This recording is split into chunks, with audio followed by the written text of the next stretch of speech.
É isso aí, galera. Sejam muito bem-vindos a mais um QCE Podcast. Aqui do meu lado esquerdo tem a nossa querida Ferinha Ruas. Fala, galera. Sejam bem-vindos. Na técnica temos nosso querido Vitor. Fala, Vitor. Fala, pessoal. Tamo aí. E lembrando que esse é mais um oferecimento de Fella Silkscreen Printing para você que quer fazer suas camisetas, plotagens de carros, customização de lojas, bonés, bordados, cartões de visita, cartazes, banners para suas feiras e bandas, billboards, uma infinidade de trabalhos. Você pode encontrar tudo isso lá no Fella Silkscreen. Você pode entrar pelo site www.fellasilkscreenprinting.com ou pelo telefone 949-205-5234. 949-205-5234. Falar com o nosso amigo Sidney. Se você quer conhecer também o showroom, que tem umas camisetas maravilhosas que você pode escolher. Eles estão vendo aí na tela, né? O lugar é show de bola. Exatamente, que você pode escolher a camiseta que você quiser, né? Um modelo que você quiser, vestidos, uma infinidade. Felas, que o cara é felas. Ou pode fazer uma visita também lá no 15012 Red Hill Suite C em Tustin. 15012 Red Hill Suite C em Tustin. Ou ligar pelo telefone mais uma vez, 949-205-5234. Fala com o Sidney e com a nossa amiga Loi. Que são um posto de simpatia também, né? Demais. Mas é o seguinte, para você que quer pagar seus taxas, é só ligar 310-617-0051 ou pelo telefone www.bragafinancial.com. Você pode entrar lá, marcar o nosso encontro gostoso com o Braga e ligar para nossa amiga Kelly. Nossa amiga tomar Kelly. Aquele cafezinho top. Que só a Braga Financials faz pra você, tá bom, gente? Então, liga lá, 310-617-0051 ou pelo site www.bragafinancials.com. Cara, você mora aqui em Los Angeles. Isso. Há quanto tempo você já tá aqui? Cara, a minha história com a LA ela é desde 2014, né? É uterina. Bastante tempo. Eu vim pra cá em 2014, mas eu voltei pro Brasil. Eu fiquei 8 meses aqui a primeira vez. Eu estudei música, estudei em inglês aqui.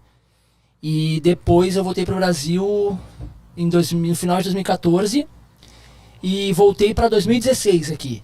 E aí então essa segunda jornada tá desde 2016 aqui. Veio pra isso. ficar. Eu vim pra ficar, né? Vim atrás do sonho de músico e essa coisa toda aí que a gente tem desde pequeno, né? E consolidou, né? Porque tu tem uma história muito bacana com a música aqui. Eu acho que, tipo, a música aqui pra mim tá sendo um grande experimento. Uhum. Viver de música aqui nos Estados Unidos, né? Uhum. A gente que sai, assim, do Brasil, lá a gente sabe que tem bastante coisas boas e coisas ruins, como tem aqui também. Sim. Claro. Mas lá a dificuldade é um pouquinho maior, assim, sabe? Até pra questão de compra de equipamento, coisas assim.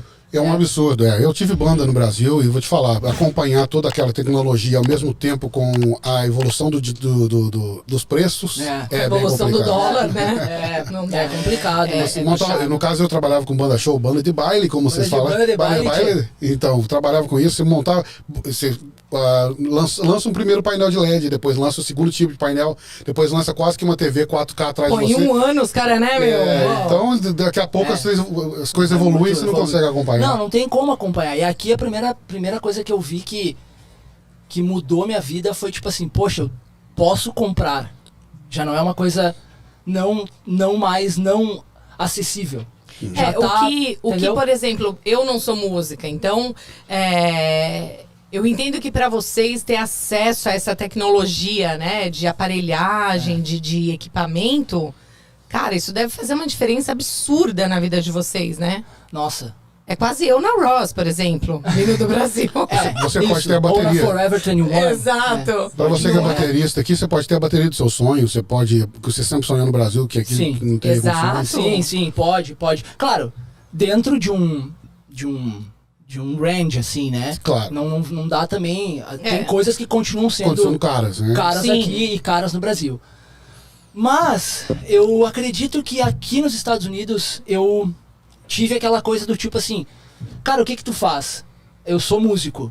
Pô, legal, que da hora. É uma profissão. Eu acho que validou a profissão, assim. Uhum. Acho que no Brasil ainda, infelizmente, eu não sei agora, porque faz 7 anos longe, né? Uhum. Mas eu tinha muito ainda aquela coisa de, vou abrir um crediário. Né? Tipo, tá, beleza, vou abrir o crediário. Qual é a tua profissão? Isso é muito Brasil. Músico. Crediário. Não, mas o que que tu... Qual é a profissão? Não, mas eu sou músico. Sou músico, é. Cara, não tenho o que fazer, eu sou músico. Sim. Não, mas aí tinha que botar administrador. Aí o cara abriu um crediário. Aham. Então acho que essa validação que muitas pessoas procuram até em família mesmo, assim, sabe? Eu acho que eu tive a sorte de em determinado momento eu ter na minha família, né? Eu tive, sim, em alguns momentos sempre houve desconfiança, né? Porque eu acho que é normal isso. Sim. A família, tipo, pô, mas tu vai viver do quê, É Magrão? uma insegurança, Ah, né? mas músico é tudo maconheiro, é cachaceiro, entendeu? Calma, não, sabe? Não é Tipo, assim, vive mas na noite. é assim. É. Então, essa validação que a gente procura, os músicos muito procuram, né? Que as suas famílias dê e tal e tal. E a validação da sociedade perante ao músico, eu no Brasil, eu até tive, sabe? Eu não posso ser o cara que diz, eu não tive. Mas, em 50%, digamos Poderia assim, ser melhor. Poderia ser melhor. Então, quando tu chega aqui, tu sente que, tipo... Cara, eu vim na feira de música aqui em Anaheim, aqui, pertinho, né? É, pertinho. Pertinho aqui, já vim algumas vezes. E, cara, já fiz, tipo assim, reunião com um CEO que eu nunca imaginei que eu pudesse estar perto e o cara me tratando. Ou tipo de tu ir num um determinado evento, um lugar, e aí o que tu é, cara? Evento com, né, pessoas aleatórias, assim. Cara, eu sou músico, né? Ou sei lá, baterista. O cara, pô, que da hora, mano. Caralho, aonde tu toca, como é que é? Então, se interessa Pô, por aquilo. tu acaba inflando um pouco aquilo. Que interessante, né? O meu trabalho não é tão desinteressante Não assim. é tão interessante como já soou algumas vezes no Brasil. Exato. Mas eu não quero começar também o podcast aqui falando mal assim do Brasil, porque eu sou um defensor do Brasil. Sim, Em claro. todas as áreas. Sim. Eu acho que o Brasil... Mas Mas músico tem um nicho que é complicado. Exato. Você passou por isso, eu por ter sido cantor durante 25 anos também. Toda vez que você ia comprar alguma coisa, o que você faz? Eu sou cantor, trabalho com banda. Tá, mas você trabalha com o quê? Eu falei assim, não, bicho. Eu pago minhas contas, sustento meus filhos, comprei carro, tenho casa, tudo com a música. Como assim trabalha com o quê? Então, e a gente tem um outro problema também, que é a organização, a ordem dos músicos no Brasil. Que não dá valor nada. Dinheiro... Pô, peraí, que chegou. Chegou. Chá de camomila. Chegou meu chá de camomila tão Pelo esperado. amor de Desculpa interromper. Deus. Você quer Pessoal açúcar? Não. Não? Tô Só, tudo certo. só uma base. Se tiver, eu não quero manchar a mesa aqui. Por favor, isso essa aqui tá mesa tão linda, bonito, cara. maravilhosa. Pô, cara. Por favor. hein? Obrigado, pessoal. Troca essa base, porque essa base manca um pouquinho. ela tá a de água é melhor. Aí, Ela tá- isso, vamos obrigado. Ela é manca, é ótimo. Ele é manca. Ela é. Cara, obrigado pelo chá. A canequinha aqui, né, do super-heróis. Essa Um brinde, caneca. um brinde. Marvel, Top. patrocina o nosso canal. Marvel aí, ó. Por favor. Um brinde a todo Poxa. mundo, um chazinho de camomila. Então é complicado. Viver de música no Brasil não é uma coisa fácil. Não é para amadores. Desculpa a minha ignorância. Você falou da questão da ordem dos músicos. Ela não apoia ou ela não dá um suporte Olha, bacana pra vocês, é isso? Eu posso te dar uma Porque eu não ideia faço do que ideia. foi o meu teste da ordem dos músicos no Brasil. Então, tipo, né? Eu já tô Já que é vendo. pra contar, Já que é pra contar? então, eu tinha, vamos lá. não sei, tinha uma 17 para 18 anos, eu acho, ou 19 anos, alguma coisa assim. E o meu teste, eu fui pra tocar bateria, Certo. tá? Então, bateria. Eu cheguei no teste, não vou citar nomes aqui das pessoas e tal, Ok. enfim. Mas eu cheguei pra fazer teste e eu me preparei pra fazer a bateria, né? Então eu recebi o formuláriozinho lá que tinha na época e tal. Tinha que ir nos Correios buscar um formulário e tal. E chegando lá, eu não vi a bateria. Eu levei as baquetas, né? Baquetas é os stickers, né? Pra tocar. E aí quando eu cheguei lá, cara, os caras estavam tomando tipo nós, assim, conversando sobre tudo, tomando café e pá, umas coisas assim. Numa sala tipo essa, não com tanta estrutura, que nem essa. Por favor, Obrigado. ressalte Poxa vida. sempre. E o seguinte, o cara falou assim, e aí, nome, né, e tal. Eu falei, Eduardo e tal, tá aqui teu nome e tal. E o cara falou, então vai ali no teclado ali. Eu falei, cara, mas eu vou fazer teste de bateria. Ele falou, não, mas vai ali. Daí eu fui ali, cara, o cara botou a programação do teclado pra, tipo, percussiva. Cala Então eu ficava automática? pá. Não, ficava pra, tipo, em vez de ser acordes harmônicos pra fazer acordes, o que eu não ia saber também, Sim, né? sim. Mas ele botou no teclado o barulho aí de percussão, então Sim. tinha conga, Bumbo, caixa. aí ele falou assim, ó, faz aí um compasso de 4 notas aí, um compasso em 4, né? Aí eu falei, cara, não, toca, pá. Eu falei, tá bom. Aí eu fiz, tá, tum, pá, tá. E o cara, beleza, aprovado. Isso aí, valeu. Cara, Se você lembrar disso, quanto você pagou por isso? cara, olha, eu me lembro que a gente tinha uma mensalidade anual disso, né? Que eu, cara, não vou me lembrar agora, mas eu me lembro que na época eu pedi dinheiro pra minha avó pra poder fazer a carteira do músico. Sim. Então, tipo, não foi, eu não sei se foi um constrangimento, mas foi algo que hoje, naquela época eu saí felizaço, tipo, uau, passei e tal, achei engraçada a história. Mas hoje eu vejo o quanto era tratado, aí respondendo a tua pergunta, o quanto é tratado com seriedade uma coisa que deve ser tratada com a devida seriedade, né? Que não foi tratada. Não foi tratado no Então, caso. a galera dava carteiraço. Eu me lembro que tinha um bar, eu sou natural de Caxias do Sul, né? Tinha um bar, cara. Do Sul, quase que a gente não percebeu. Tinha um bar lá na Avenida Júlio de Castilhos, Sei. que era uma avenida famosa em Caxias, assim.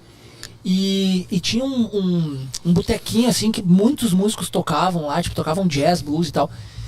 E a ordem dos músicos batia lá só pra ter o privilégio de pegar de volta os instrumentos dos caras que estavam lá tocando, pra confiscar os instrumentos, pra conferir, porque eles não tinham pago. Ah, Só que, por exemplo, para com isso. mas tinha um Só que o delegado trabalha totalmente pra ele. pra ele, porque É. o que acontecia naquela época, né, gente? Hoje em dia eu trabalhava. creio que esteja pior. Não, mentira, tô brincando. Ah, que bom. Mas, tipo assim, o que eu acho, assim? Eu acho que essas pessoas, elas tinham, claro, aquela coisa do tipo, pô, eu vou pegar uma guitarra aqui, eu vou confiscar, esse cara não vai ter dinheiro pra pagar, porque ele é músico aqui, ele tá ferrado, tá tocando por não sei quantos aqui, que nem eu já toquei por X, Sim. por tipo Coca-Cola, essas Aham. coisas assim que na época rolava também.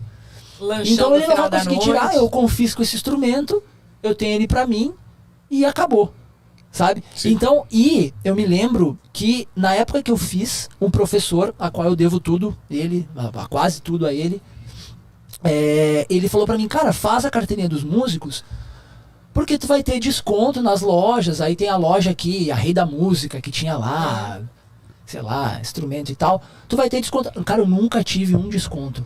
Nem pra entrar no bar, assim, entendeu?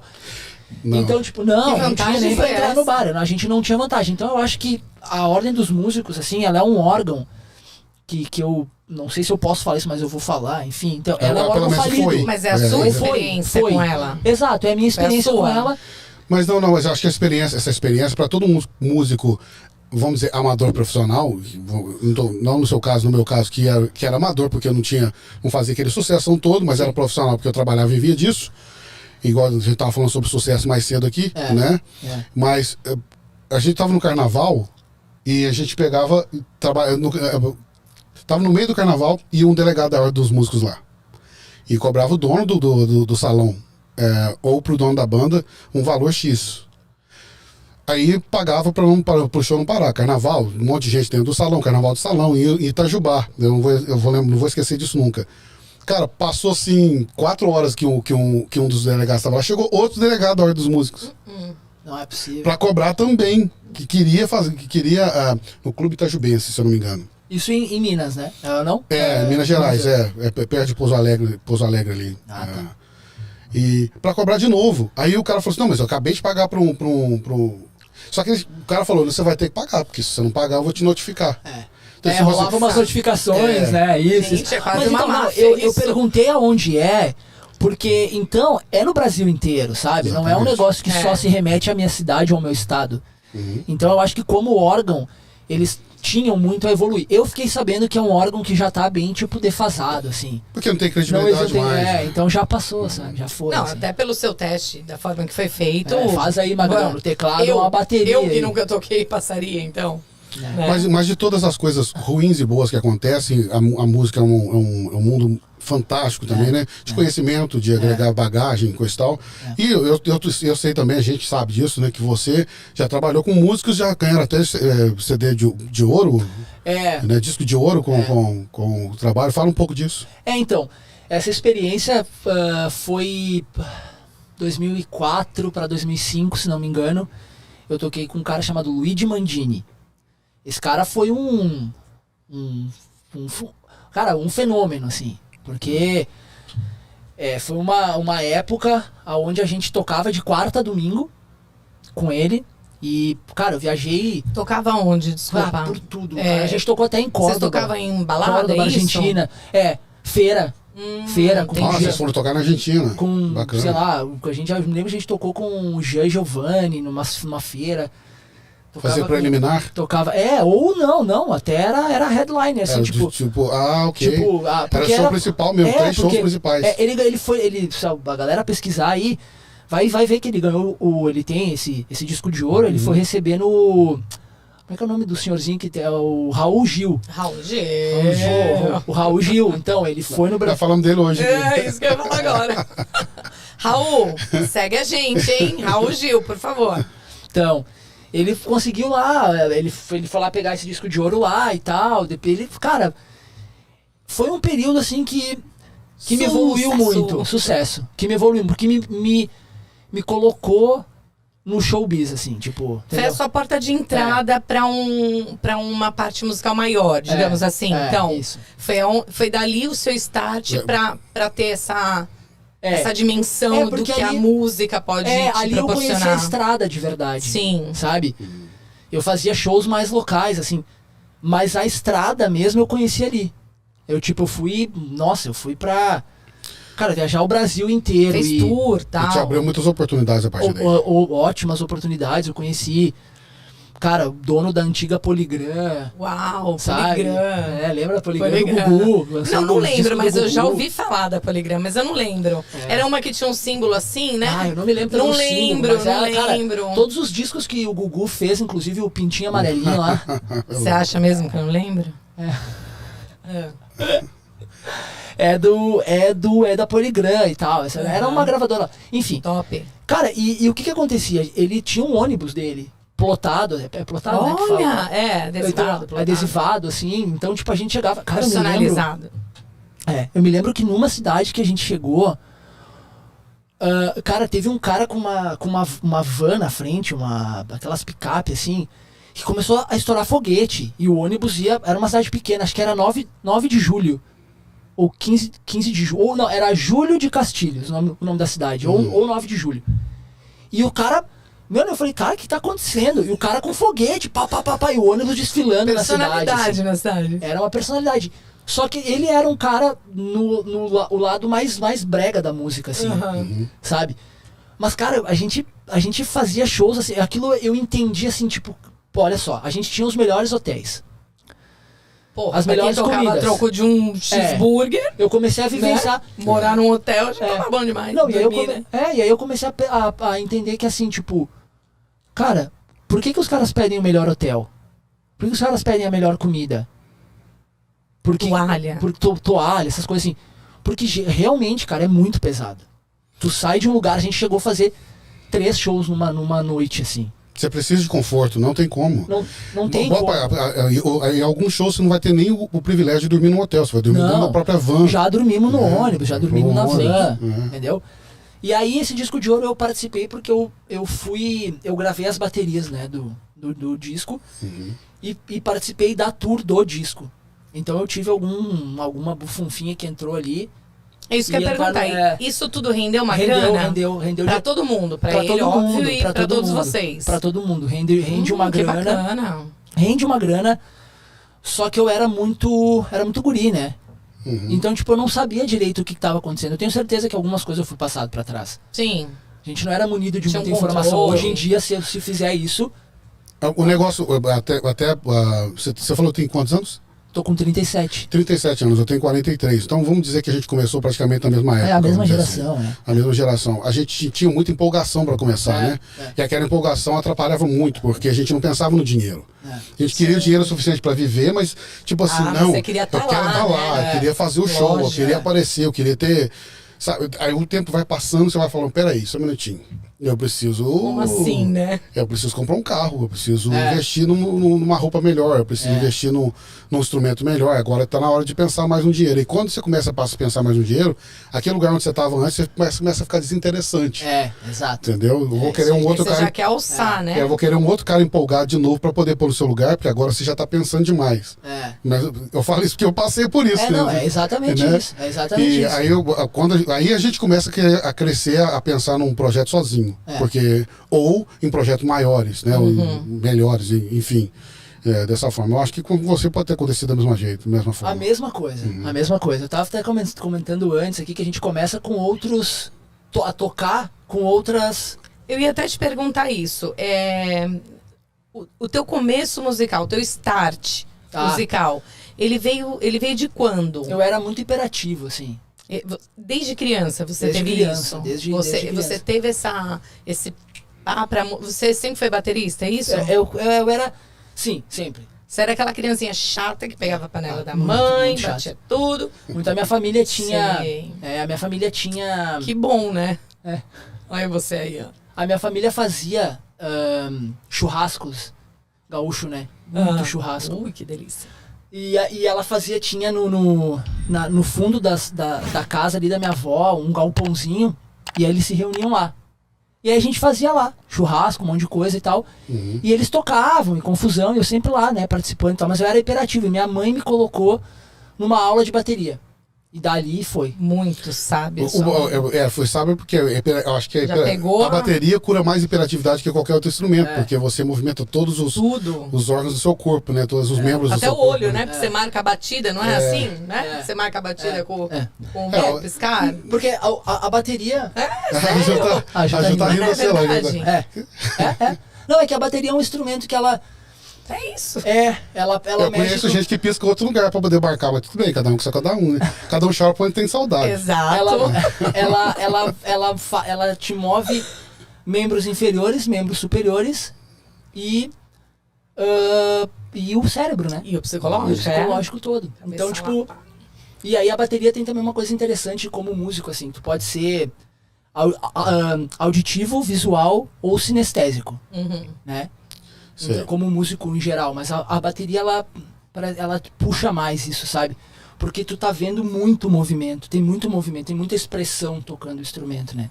E você conecta todos aqueles instrumentos também junto com o que você está ouvindo, que você está fazendo, né? Aquilo Exato. Acho que mexe com o lobo temporal da gente, né? Eu acho que sim. Acho não. Mexe. E eu costumo dizer que é muito difícil uma banda ser boa se o baterista não acompanha. Consistente. Não tô dizendo que o cara tem que ser foda pra tocar e tal. Mas um baterista consistente, com conhecimento do que ele tá fazendo. Se possível, com sincronia com o baixista. O groove tá ali, né? Groove tá ali, né? Então isso não era um projeto teu, sei lá, de garoto? Não. Você não viu num filme e você falou, quero fazer igual? Não. Foi do nada mesmo. Foi em questão de 2 meses. Eu já tava pedalando em São Paulo. Eu tava...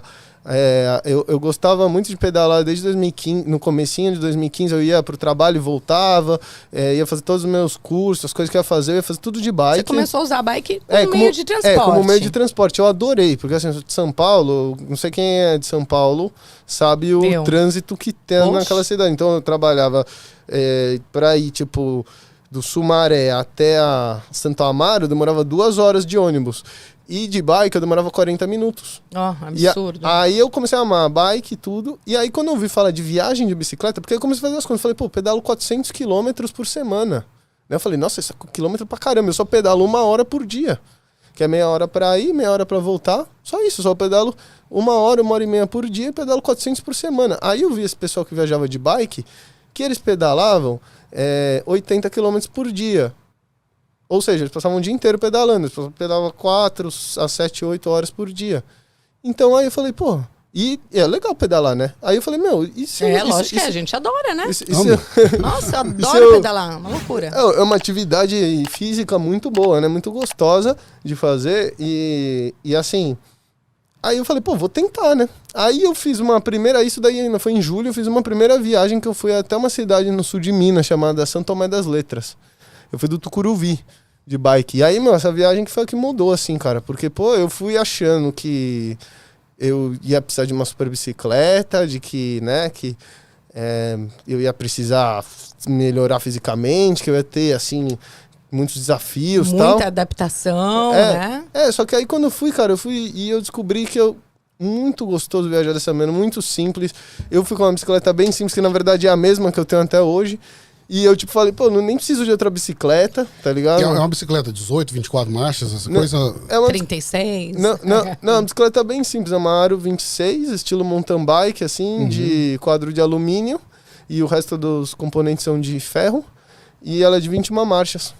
Eu já imaginava, sabe quem, né? A boa e velha Barra Forte, né? Essa trip toda aí, velho. A Barra Forte é uma boa bicicleta também pra esse tipo de Pra coisa. subir as montanhas com a barra Mas é isso que eu ia falar, bicho, é pesado. Não, né? mas assim, aí apesar da eu carregava na bicicleta, então, é por isso que eu fui vendo a bicicleta boa, porque na bicicleta você pode carregar equipamentos nela. Então, assim, a minha ideia não era viajar de bicicleta, tipo, sentar lá e fazer um montão de quilômetros o mais rápido possível. Não é esse o objetivo. O objetivo era fazer uma travessia de bicicleta. Então, aí que, tipo, na bicicleta eu posso levar equipamento para dormir, equipamento para comer, posso levar comida, posso levar roupas. Então, isso daí é basicamente tudo que eu preciso. E ainda dá pra levar mais algumas coisas. É basicamente tudo que eu preciso. Tô curiosa.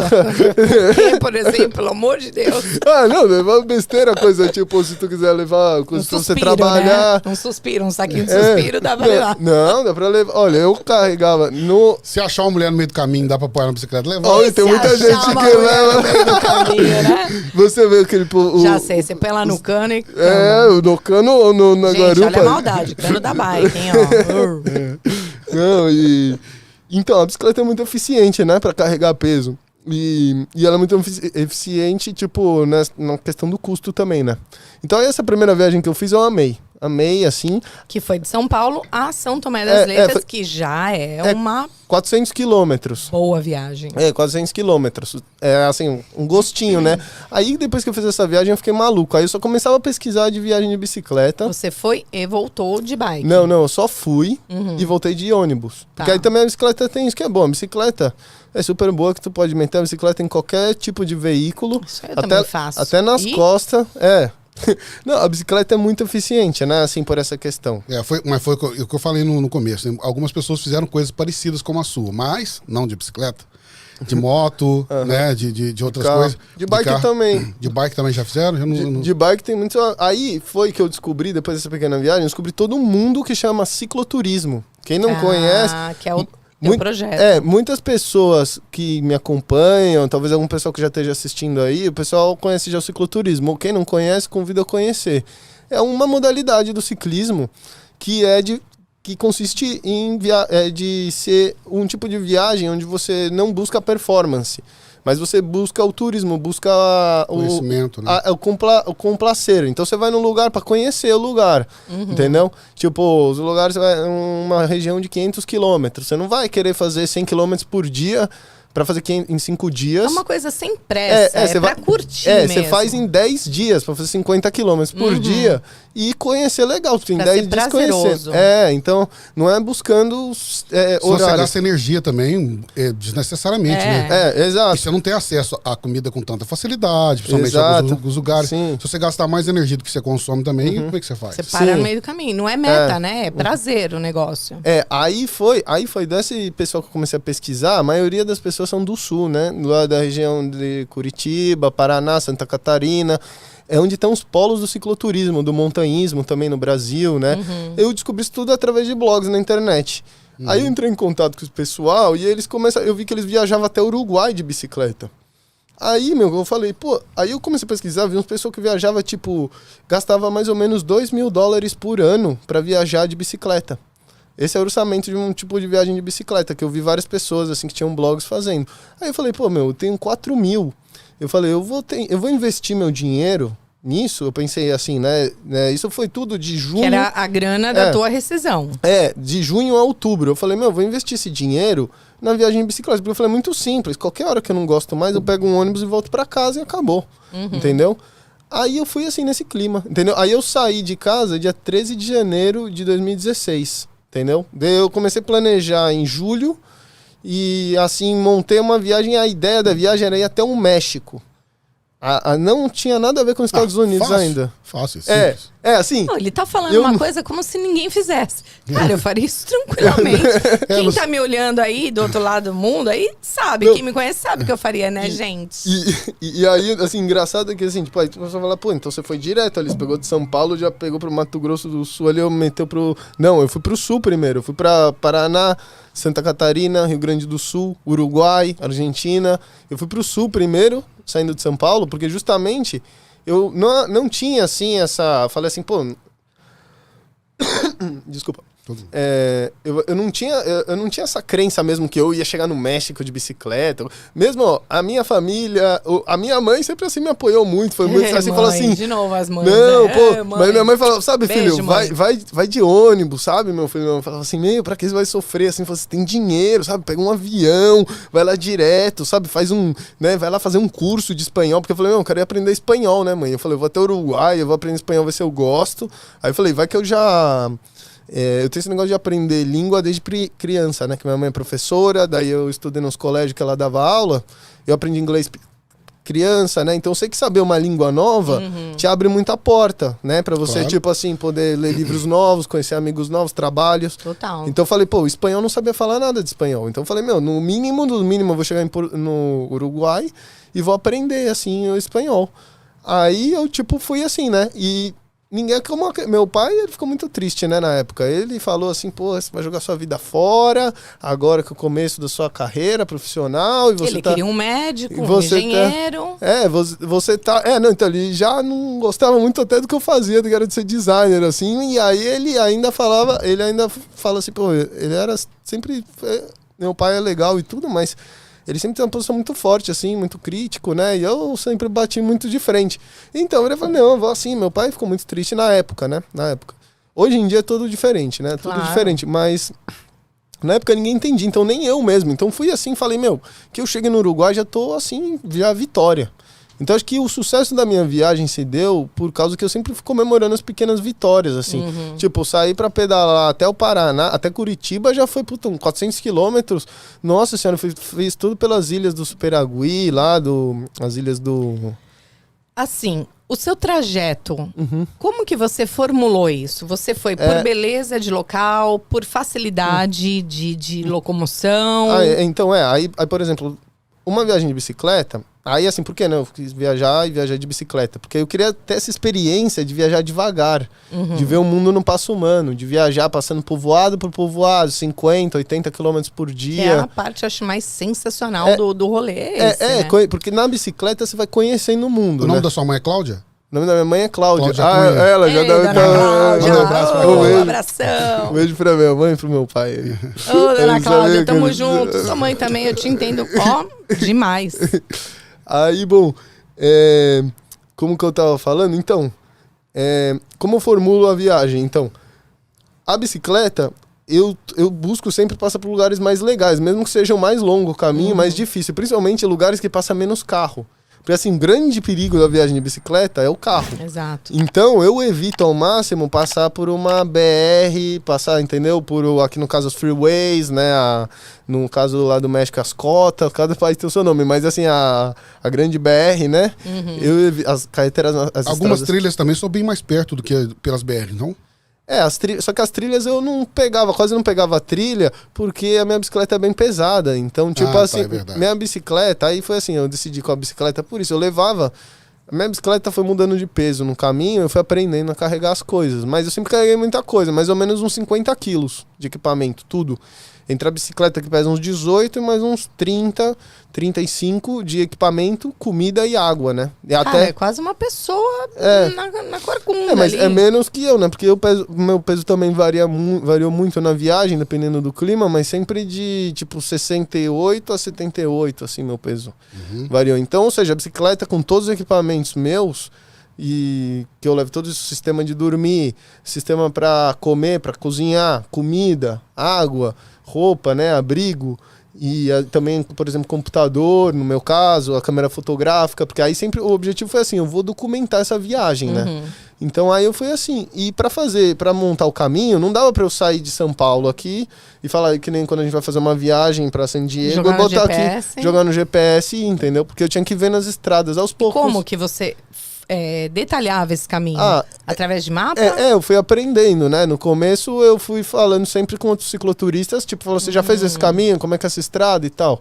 Aí depois de que eu conheci mais, tive mais experiência, conheci outros cicloturistas, aí eu fui vendo, sempre buscando pegar por estrada estadual.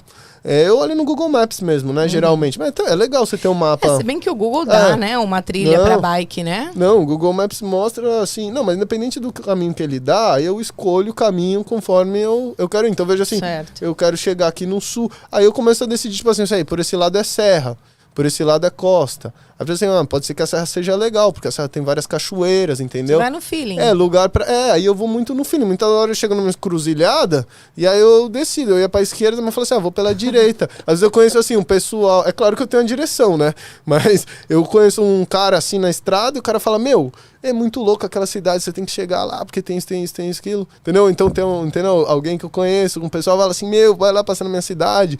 Eu vou lá. Tipo, em Honduras eu fiz um desvio de 700 quilômetros para visitar um amigo lá em Honduras.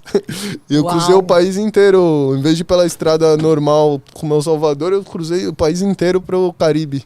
Caramba! Para visitar meu amigo lá. Amigão, né? Vou. E aí, assim, né? Mas, assim, isso tudo é por várias questões, né? Desde isso até por interesse de conhecer, né? Os diferentes biomas, Porque, assim, o continente americano, ele é o continente que tem mais diferentes geografias, comparado com todo o planeta, de todos os continentes, é o continente mais diverso que tem. Tem desertos, tem praias, tem selvas, tem... Então, assim, eu acho... Geleiras, né? Tem desde geleira, desde climas polares, até climas tropicais, até climas árticos, né? É todo muito extremo. Então, aí eu sempre gostei de estar junto com a natureza. Então, aí eu fui assim, nessa ideia, sempre aos poucos fazendo a viagem. E aí a viagem se transformou muito no sul do Brasil, no primeiro momento, porque aí eu descobri que, tipo, eu não gastava dinheiro. Eu não gastava nada, porque, assim, viajar de bicicleta é econômico naturalmente. E aí acontece que, assim, a bicicleta é um passaporte. Todo mundo gosta da bicicleta. Ela é econômica se você optar por ela ser econômica, porque você poderia viajar de bike e parar em pousada, em hotel. Sim. Você transformou a sua viagem exato. de forma econômica. Sim, exatamente. Você optou por acampar. Sim, né? sim. Se você fizesse um cicloturismo de programação, vamos dizer assim, que você programasse tudo. Ficando nas pousadinhas. Aí tu ia gastar uma grana. Gasta. Sim, aí sim gasta, mas porque aí, exatamente, o objetivo desde o começo da viagem era de fazer uma travessia. Era tipo assim, era uma viagem de prazer e tudo mais, tava indo porque eu queria, mas eu tinha uma consciência, ainda que eu não entendia essa consciência na época, mas eu tinha uma consciência de que eu tava imigrando, entendeu? Eu tinha imigrando no sentido da palavra, de que, tipo, eu tava transformando a minha vida, que eu sabia que depois daquela viagem, onde quer que acabasse a viagem, qualquer coisa que fosse, minha vida seria transformada. Total. Se eu ia voltar ou não pro Brasil, eu não sabia, não tinha nada que eu sabia nada, entendeu? Tipo assim... A pessoa falava assim, depois você vai pra onde? Depois você vai pra onde? Não sei, entendeu? Tipo, você só saiu, né, cara? Se é uma viagem tão perigosa também, você poderia nem ter voltado, né, velho? Porque, quer queira ou não queira, é uma viagem perigosa, Lógico, né? Pela estrada, a gente nunca sabe o que encontrar, quem encontrar, que tipo de bondades e maldades a gente encontra na estrada, né? É perigoso, né? Mas eu acho que assim, perigoso, tudo é perigoso na vida, né? Eu acho que viver em São Paulo era mais perigoso, cara. Assim, se eu fosse comparar da minha vida como era em São Paulo, de viver na estrada, é claro, né? Porque na estrada tem um carro que pode te atropelar, realmente, isso é o grande perigo. Mas de pessoas, assim, quererem fazer mal, coisa assim, é muito pouco, porque... Você achou que isso não foi Não, de forma impactante, Não, assim? em nenhum país. Você nunca teve problema nenhum na estrada? Assim, todo dia, né? Tem problema. não, assim, com relação A violência. a violência de alguém? Não, algumas vezes tive problema de segurança, coisas de me sentir inseguro, mas é sempre aonde? É um lugar característico, que tem em todos os lugares do mundo, que eu fui até agora, que é perto de cidade grande ou em cidade grande. Isso aqui nos Estados Unidos, é no México, é nos países da América Central, na América do Sul, no Brasil, todos. Se vai cidade grande, tem vários problemas, entendeu?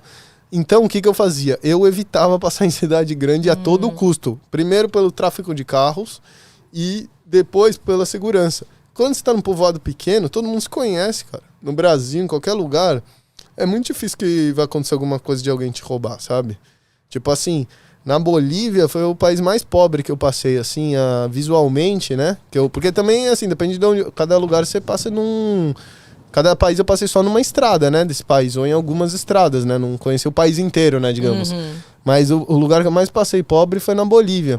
Que eu passei numa zona, tipo, por 10 dias que não tinha água, não tinha luz, não tinha nenhuma coleta de nenhum serviço, nada, nenhum esgoto, absolutamente nada. Era os povoados, todos tirados ao relento, assim, tipo assim, água só de balde, que nego pega do rio.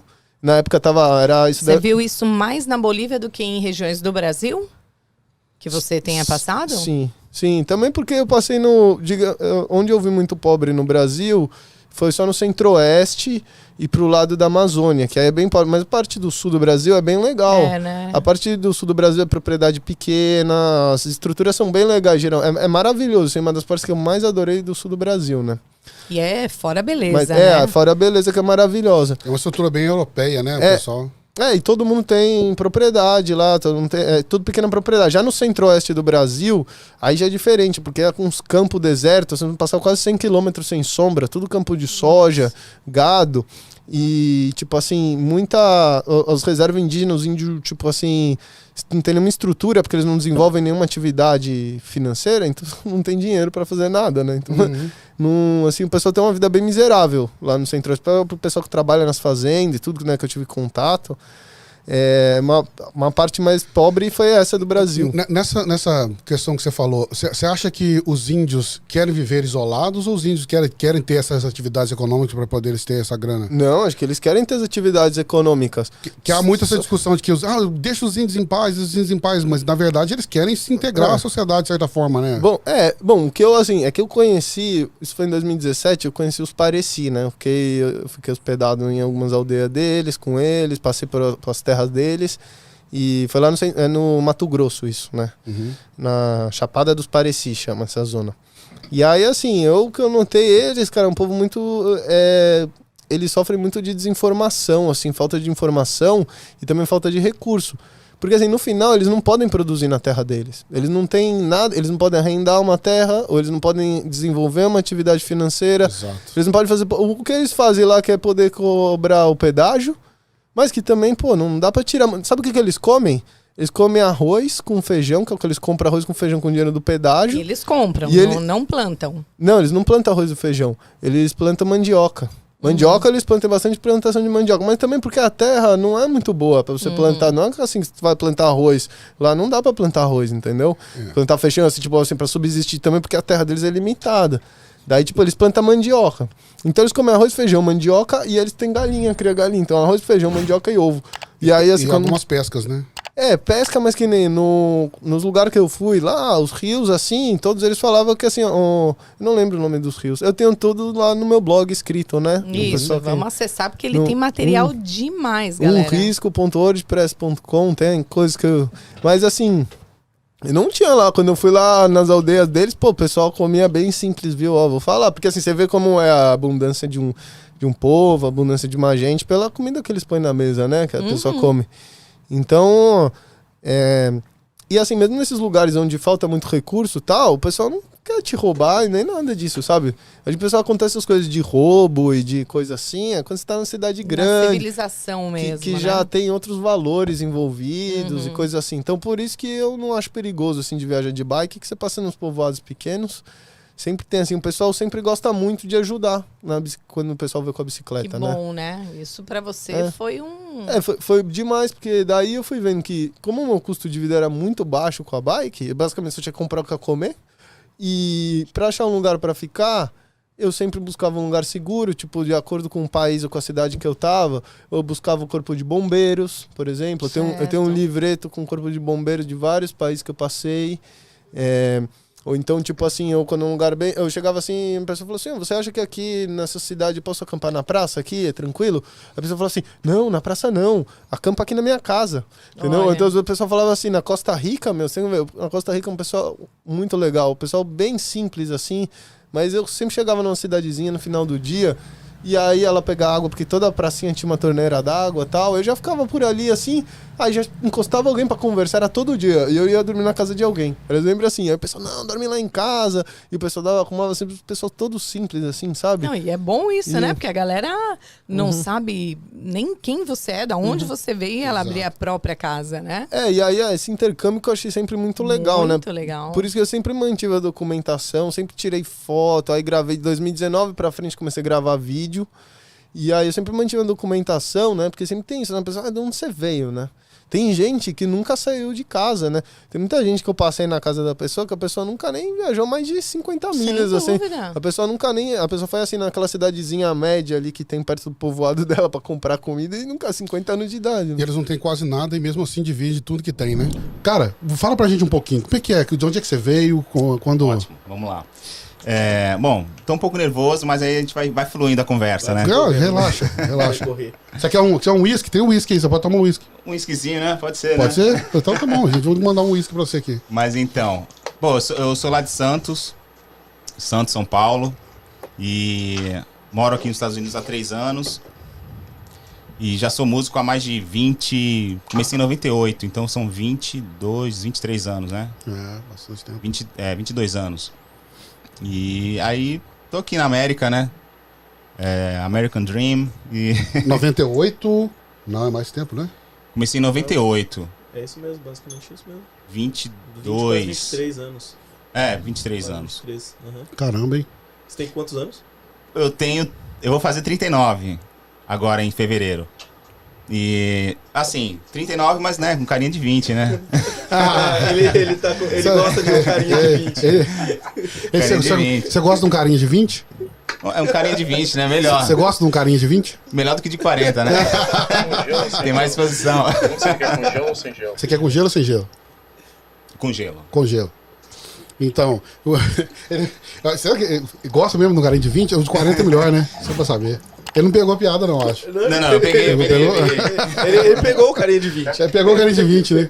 Então, mas E aí? é o de 40 que tá rolando, né? Então, é o que tá vindo. E como é que foi a sua infância lá? Como é que foi a música na sua vida? Como é que foi isso? É verdade. Então, vou fazer 39, eu tenho um irmão mais velho, que nos anos 90 o pagode era muito forte, né? Ainda é até hoje, mas... Sim. Teve aquela febre, né? Aquela febre dos anos 90, então tinha muito grupo de pagode, e meu irmão tinha um grupo de pagode. Então eu ia ver ele tocar e tal, eu nem me ligava em música, eu tinha 14 para 15 anos, né? Na época. E aí ele tinha um cavaquinho, aí ele me deu um cavaquinho, ele tocava tantã e cantava, né? Só que ele tinha um cavaquinho, tentava aprender e tal. E aí ele me deu o cavaquinho, ele não aprendeu muito, né? Aí ele me deu. Aí nessa que ele me deu o cavaquinho, eu me apaixonei, gostei do samba, né? Que até então, adolescente, só via MTV, entendeu? Então nem me ligava em samba, nem... Enfim, aí o... Não, esse copo não. Pega o copo de uísque lá, só. Por favor, obrigado. Tem um copo de uísque. Então, aí eu comecei a aprender o cavaquinho. Foi aí que começou tudo, né? Que aí me apaixonei pelo samba. E em 6 meses, depois que eu comecei a aprender, já tava tocando na noite. No grupo dele, do meu irmão. Foi aí que começou. Passar alguma água no copo lá fora, naquela parte lá embaixo, por favor. Senão ele vai... Desculpa aí te interromper. Não, fica à vontade, fica à vontade. Tem que organizar a casa, você... Então, isso que é importante chegar, né? Essa é a parte dos copos limpos lá. Ah, tá. Aí, garoto. Você não vai? Pô, de repente, até. Não, daqui a pouquinho eu vou Isso, tomar uma. isso. Daqui a pouquinho eu tomo. Boa. Mas pode ficar à vontade aí. Pra nós esquentar na voz. Quem tá precisando relaxar mais aqui, eu sei. Então Isso, vai isso. lá. Viu? Fica à vontade aí. E o que você curtia nessa época antes do pagode? O que vinha na sua. O que você gostava de ouvir? Pô, eu, como todo adolescente, né, da época dos anos 90, eu curtia tudo que passava na MTV. Então, era reggae, pop rock, pop nacional, né? Muito Então- Oasis, Red Hot Chili Peppers. Muito, muito. E eu curtia isso, só que só curtia, só absorvia o conteúdo que era me mostrado, né? Só que aí quando eu peguei o cavaquinho, que aí eu comecei a tocar e conhecer música mesmo, né? Tirar a música, conhecer a música mesmo. E aí foi aí que eu entrei no mundo do samba e só ouvia samba, pagode. E aí foi aí que eu comecei a tocar com o grupo do meu irmão. Aí começou Seu irmão tudo. era de pagode? Tinha um grupo de pagode. O nome do grupo era Pura Emoção. A gente tocava bastante lá em São Vicente, uma cidade do lado de Santos. E Sou de lá. aí a gente tocava bastante, eu já tocava no grupo dele, só que eu tocava assim, cavaquinho bem timidamente, né, aprendendo. Mas, enfim, eu me apaixonei pela música, só que tocava cavaquinho já de olho em outros instrumentos e outras coisas pra fazer, né? E aí, depois do cavaquinho, peguei o violão, aprendi a tocar violão, tudo sozinho, né? Autodidata, assim. Eu aprendi sozinho. E Você toca de ouvido. e eu comprava, pra aprender, eu comprava umas revistas de banca. Que é clássico, né? O Ginga Brasil. Quem é da minha época vai saber o que é, né? Aquelas revistinhas de banca. O Kevin não sabe, não. Ele só sabe G Magazine. Porque hoje em dia hoje em dia é muito fácil, né? Tá tudo na internet, mas naquela época não tinha internet. Então, era tudo na banca. A nossa internet era a banca de jornal, né? E aí eu comprava muita revistinha e os CDs, né? Então você tinha que aprender com as revistinhas e ver se batia com o CD, que você ouvia as músicas pra ver se batia. Às vezes, quando não dava pra comprar o CD, eu gravava, né, no cassete. Cara, eu já sofri demais com isso aí, menino. Você não tem ideia. Nossa. Depois Aí- veio o MD, né? O MD era um pouquinho mais fácil de ouvir. Não sei se chegou a. MD eu não cheguei a usar, não. Eu cheguei a usar o MD, era um pouquinho mais fácil do que o CD e do que a cassete, mas o cassete era um inferno. Aí você tava lá ouvindo, a hora que você conseguia pegar a parte da música que você precisava, principalmente pra mim que não falava inglês nada, né? Aí tinha que cantar que meu Harm tinha um Harm Child lá da vida. Você já tinha que ouvir no tape. O tape já é enrolado por si só, né? Já não é claro, as músicas não eram claras. A gravação. A gravação não era clara, nítida. Aí misturava que a fita de vez em quando dava uma embolada. Aí você tinha que pegar a canetinha e dar uma. A caneta Bic, A caneta Bic pra poder voltar aquela merda. Nossa, aquilo era um inferno, né, E menino? quando amassava já era. Aí já era. E não, de vez em quando você pegava, conseguia dar uma colada assim com a fita crepe, aí a música ela pulava. Dava uns Dava um pulinhos, pulinho. Nossa, então a gente... Pô, não sabe que sofrer, não. Pô, quantos anos você tem? Eu tenho 43. Então é mais ou menos a mesma época, Eu né? peguei a mesma época também de fita cassete. Ele pegou o finalzinho do negócio Ouvi lá. o Walkman. Você é mais novo, você é mais novo, Eu tenho né? 33. Tá. Ouvindo o Walkman. Me achavam todo, né? Com aquele troço desse tamanho. Pendurado na cintura aqui, Pendurado cara. na cintura. Walkman amarelo, aquele grandão, né? Era status aquilo, velho. Eu tive. Era um inferno aquele negócio. Deus me livre. Aí quando surgiu o Discman também, era outro negócio maior ainda. É verdade. Eu dava feliz. É verdade. E aí você tirava a música assim, e aí? Pô, tirava música de ouvido e também nas revistinhas. E aí era engraçado que o meu irmão tocava todo fim de semana, sexta e sábado, né? E aí eu passava a semana toda ouvindo as músicas, que ele falava, tira essa, tira essa, tira essa. Aí eu ficava a semana toda ouvindo, tirando as músicas e tal, pra me apresentar na sexta e no sábado, né? Então, enfim, aprendi muita coisa com ele. E era um começo, né? Enfim, aí dormia com cavaquinho, né? Porque tava aprendendo. Aí eu ficava dormindo no cavaquinho. Era 24 horas, tocando cavaquinho, tirando música. E foi aí que eu comecei, né? Isso em 98. 98. E aí depois do cavaquinho, acho que uns 6 meses depois... uns 6 meses depois eu peguei o violão. Aí uns 6 meses depois que eu comecei a tocar o cavaquinho, eu peguei o violão. Porque no grupo dele, do meu irmão, o violonista teve que sair do grupo. E aí eu peguei o violão e comecei a fazer esse papel do violonista na banda, né? E aí, enfim, aprendi muito, assim, muito. E aí foi aí que eu comecei a aprender um pouco mais de música, né? Montar um acorde e o campo harmônico. E tudo isso foi vendo as revistinhas, depois ouvindo as músicas mais com a nova tecnologia, né? Que você vai pegando aos poucos, né? Sim, sim. E você diversificou o seu gosto musical ou você começou a pegar como é que fala? O pagode e ficou nessa vertente? Então, nesse começo, muito pagode, né? Porque era pra... Eu fui me tornando um músico que era de pagode pra suprir essa falta do violonista no grupo do meu irmão, né? E aí eu fui me tornando um músico, ouvindo de tudo, lógico. Mas isso, esse lance de ser mais eclético e gostar de tudo, e veio quando eu comecei a pegar o contrabaixo. Que aí o contrabaixo te abre um pouco mais esse lance de você ver outros gêneros de música, não só o pagode, ou só, enfim, só um gênero, né? E aí, quando eu comecei a tocar o contrabaixo, aí eu comecei também a tocar em todos os grupos, assim, da minha cidade, da minha região. E aí foi diversificando mais, né? Aí eu fui ouvindo outras coisas para pegar os elementos do contrabaixo, né? Sim. E foi tudo um começo que comecei no grupo do meu irmão e foi crescendo, assim. As pessoas foram gostando do meu jeito de tocar e foi me chamando. Então, quando eu vi, em pouco mais de 1 ano ou 2, já estava tocando com muitos grupos na minha região. Você sentiu muita dificuldade de trocar do cavaquinho pro contrabaixo? Porque a diferença de cordas e o tamanho também. É bem diferente, é. Eu acho que a maneira de tocar, a maneira de pensar é diferente um pouco, mas eu acho que tocar o cavaquinho e o violão me ajudou a tocar o contrabaixo, porque o lance do campo harmônico, dos acordes, e quando eu toco contrabaixo eu penso muito em acorde, né?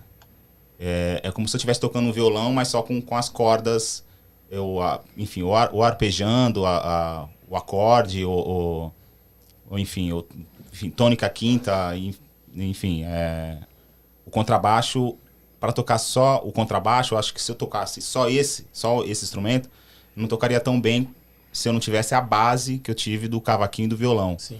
Interessante isso. Então, harmonicamente falando, você acha que o fato de você tocar cavaquinho e violão ajudou para tocar baixo? Ajuda muito porque eu conheço os acordes, eu sei, aí por conta disso eu conheço o campo harmônico, né? E aí eu sei que nota tocar na levada, que quase as notas que eu posso tocar, entendeu? Entendi. No contrabaixo. Porque tem a questão que o trabalho em conjunto de um instrumento com o outro, né? O violão com o baixo. Então, se você já conhece qual é o campo harmônico do violão, você vai tocar o baixo daquela forma como... Para complementar. Exato. É interessante. Porque a banda é isso, né? Um complementando o outro pro o todo ficar bonito, né? As pessoas às vezes acham que o baixista tem que ter um entrosamento muito grande com o baterista. Tem, porque pra questão rítmica tem. Mas pra questão harmônica, você tem que ter uma visão geral da coisa, né? Porque você tem que se preocupar um pouquinho com isso também, né? O contrabaixo, ele tem uma visão geral, você falou tudo. Uma visão geral da banda, porque ele tem que, ao mesmo tempo, tem a divisão rítmica com batera, mas também tem o campo harmônico, as notas, com a harmonia, o violão, cavaquinho, piano. Então é um instrumento assim que parece que une as duas coisas, né? A percussão com a harmonia. Sim. E foi uma das coisas que me fez, inclusive, tocar o contrabaixo, né? Foi esse lance de estar meio que... Ele segura, é o muro de arrimo, né? O contrabaixo da Quando banda. o baixo entra, o peso muda, né, velho? Exatamente. O peso é outro. E é uma característica minha. Eu gosto de dar o chão para as pessoas, enfim, desenvolverem. É uma característica minha. E você compartilha, né? Compartilha a harmonia, vamos dizer assim. Exato. Bacana isso, cara. E as bandas que você tocou lá, no começo, foram mais as bandas regionais mesmo, né? E como é que foi a experiência para você, assim, tocar com artistas famosos depois disso? Você tocou com bastante gente Toquei, peso, né? Ao longo da minha carreira, eu toquei com o Catinguelê, que é um grupo conhecido nacionalmente, Não, né? ninguém sabe o que é Catinguelê. Você sabe o que é Catinguelê? Eu sei. Ninguém sabe o que é Catinguelê. O que é Catinguelê? É um grupo que ficava dançando com uma... Como é que fala? Com o cueca da filha do Dido. Exato, com a cueca da Bad Boy, Bad Boy, com óculos na cabeça. Juliette na cabeça. Eu lembro disso que eles foram na cidade lá, né? Pomuceno, onde que eu moro, né? Aí tinha entrado aquele novinho lá, tinha um outro novinho no meio na época. Será que é o Theo? Eu não sei o nome dele. Eu só sei que ele tinha entrado. Eu acho que ele tinha praticamente acabado de entrar. Sim, sim. Ele era o mais jovem da turma, inclusive. Ah, era o Theo na época. O mais jovem. Aí ele entrou ele lá com a sunguinha de coisa, aí olhando aqui, o pessoal tava com a banda grande. Vai que você tava até lá, eu não sabia disso, né? E tinha violino, um grupinhozinho, 4 ou 5 pessoas com então violino. foi a banda completa. Foi a banda completa. Com violino e tudo na época. E aí eles entraram lá numa época, entrou com a bermudinha, com a cuequinha da Bad Boy. Da Bad Boy.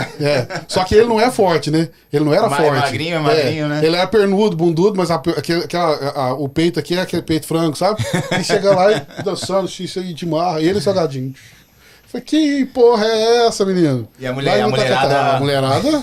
Pirava. Década de 90, fiote. É verdade. Entendeu? Hoje em dia, se ele entra lá, a turma joga... Porque a turma tá tudo malhada, né? Tá tudo o padrão mudou, né? Mas eu lembro bastante que Catinguelê cantava muita música do Catinguelê na época da década de 90, né? Como muitas bandas daquela época. O Grupo Malícia, que desapareceu, sumiu, né? E tinha uma música bacana do Grupo Malícia também que tocava. Eu não lembro mais. Você lembra como é que era? Malícia é...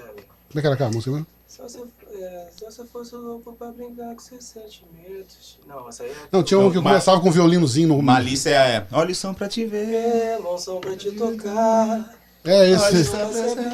Negócio assim. Uma coisa assim. E tinha muitas essas bandas. Mas vamos voltar aqui que eu viajei aqui na maionese aqui. Tocou então com o Catinguelê. Toquei com o Catinguelê, toquei com o Vavá e Márcio, Vavá. Que era do grupo Cara Metade. O tempo passando e eu só brincando. E isso aí. Toquei com o filho do Péricles, Lucas Morato.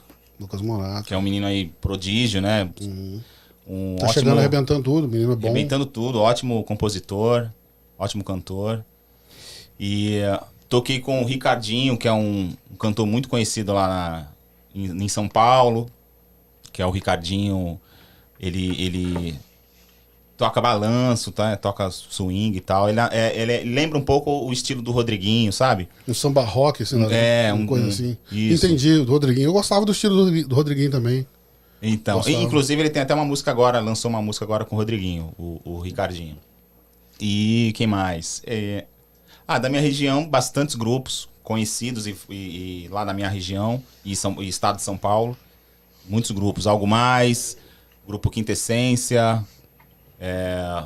Toquei com o grupo União Duradoura, que é o grupo do Pedro Spinelli, na época. Foi lá que eu conheci o Pedro Spinelli. Então vocês já se conheciam antes daqui? Já. Muito tempo. Já tocou junto há muito tempo atrás. E o que mais? Toquei com alguns outros grupos. Serginho Bandescência, que é lá da minha região, também bem conhecido. Esse é de samba rock mesmo. É bem conhecido lá em Santos, São Paulo. O que mais? Dom Benê, também, esse lance de samba rock. Pra você ver, eu toquei em grupo de samba rock, grupo desse pagode mais romântico, atual.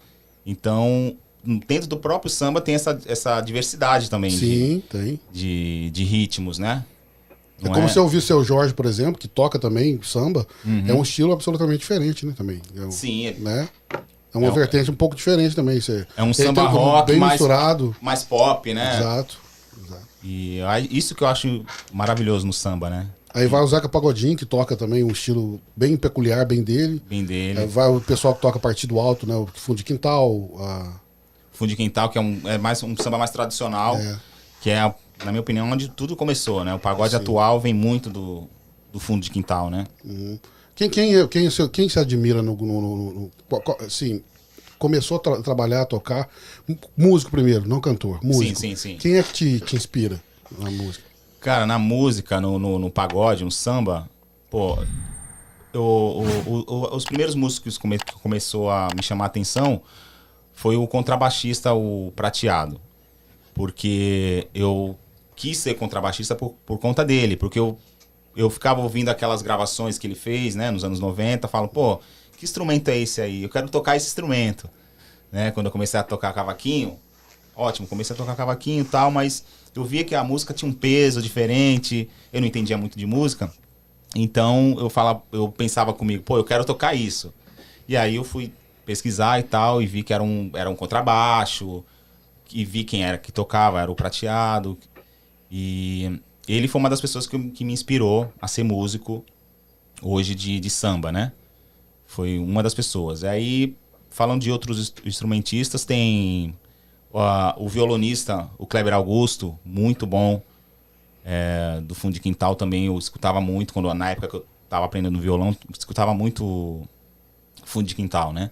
É preciso ter muita ginga, né, cara? Ter muito noção de ritmo, né, pra tocar, principalmente muitos estilos, como você faz, por exemplo. Sim, né? Porque cada estilo tem Tem a sua peculiaridade, exato. Né? Sua forma de fazer, né?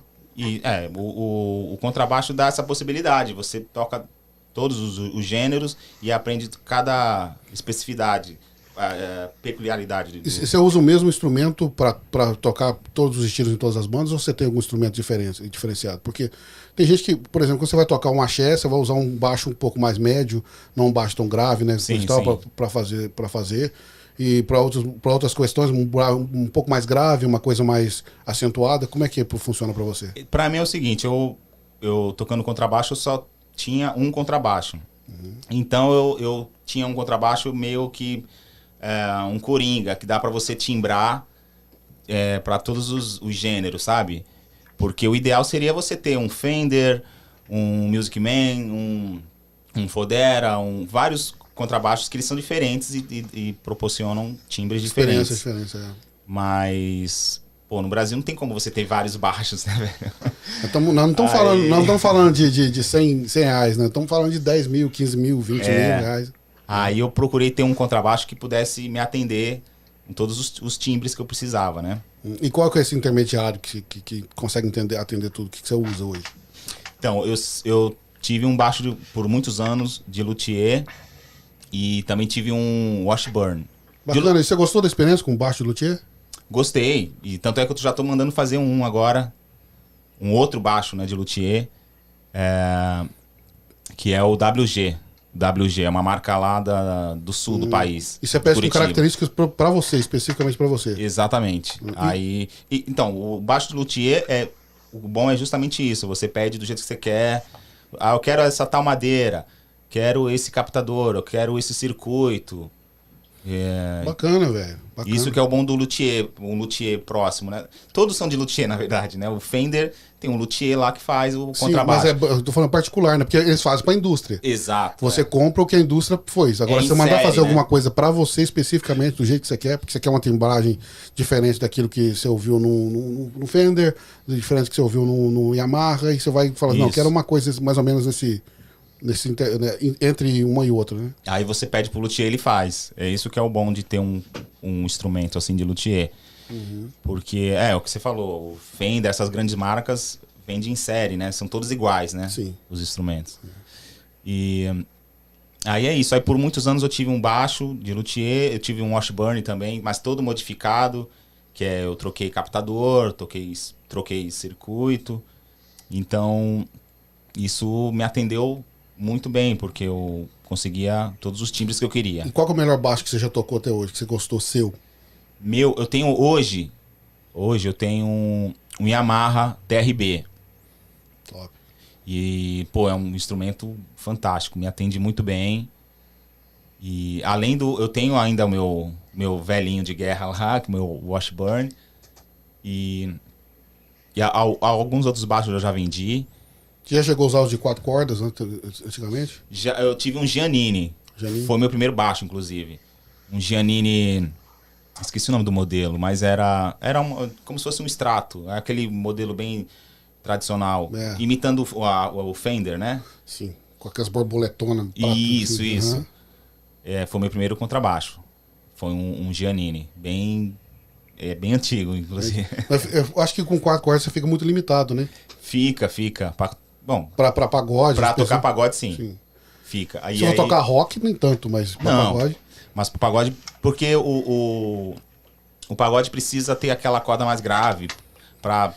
E é o que a gente tava falando aqui agora há pouco também, né? Você vai tocar uma harmonia mais você vai puxar a harmonia mais embaixo, mais aguda, mais tranquila. Então, se você vai precisar, você tem que ter essa diversidade de cordas para poder explorar mais o instrumento e poder fazer uma música diferente, tirar um som diferente de uma música também que é diferente, né? Então, Não que não dê pra tocar, dá. É. Só que nas músicas que eu ouvia, que eu tirava, tinha a Si-zona, né, que a gente chama, o Si, aquela corda grave.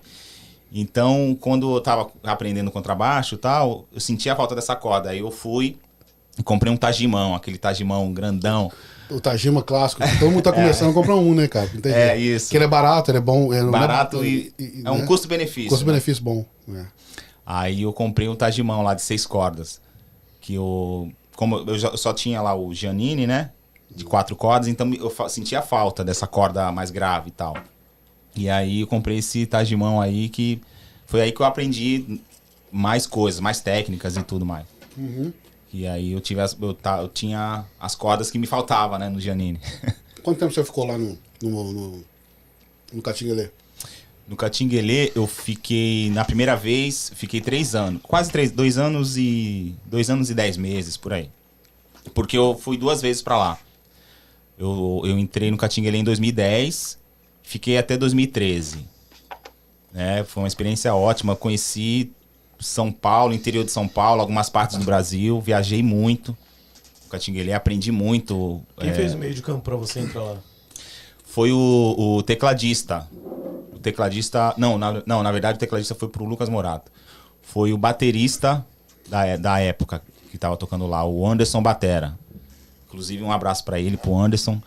Que eu tocava com ele no Ricardinho. E aí ele... Enfim, por razões que eu não lembro, mas ele saiu do Ricardinho e foi tocar com o Catinguelê. Aí ele tocando com o Catinguelê, o baixista que tava lá teve que sair, e aí ele lembrou de mim, falou, pô, Gil, quer vir tocar aqui? Os caras estão precisando de baixista e tal. Aí eu fui, né? Meio que com medo, assim, né? Porque até então, na minha aldeia, na minha cidade, na minha região, eu tava de boa, bem conhecido, tocava bastante, trabalhava bastante. E aí o Catinguelê é um grupo de São Paulo, né? E aí, como eu sou de Santos, né? Tem a Serra no meio ali, né? Sim. Então muitos músicos não vão tocar em São Paulo, assim.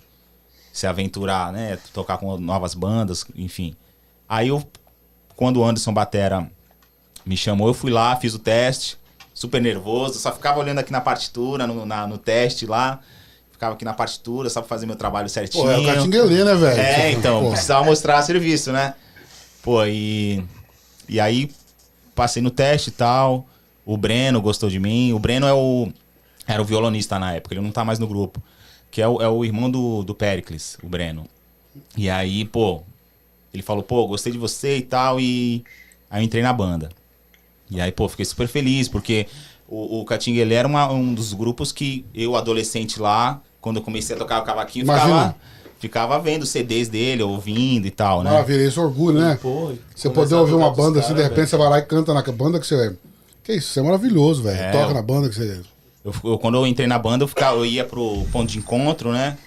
Pra gente tocar e tal. Aí eu ficava sentado na van, olhando assim, cara, vou tocar com os caras que eu, adolescente, ficava ouvindo CDs deles e tal. Era muito louco, assim, né?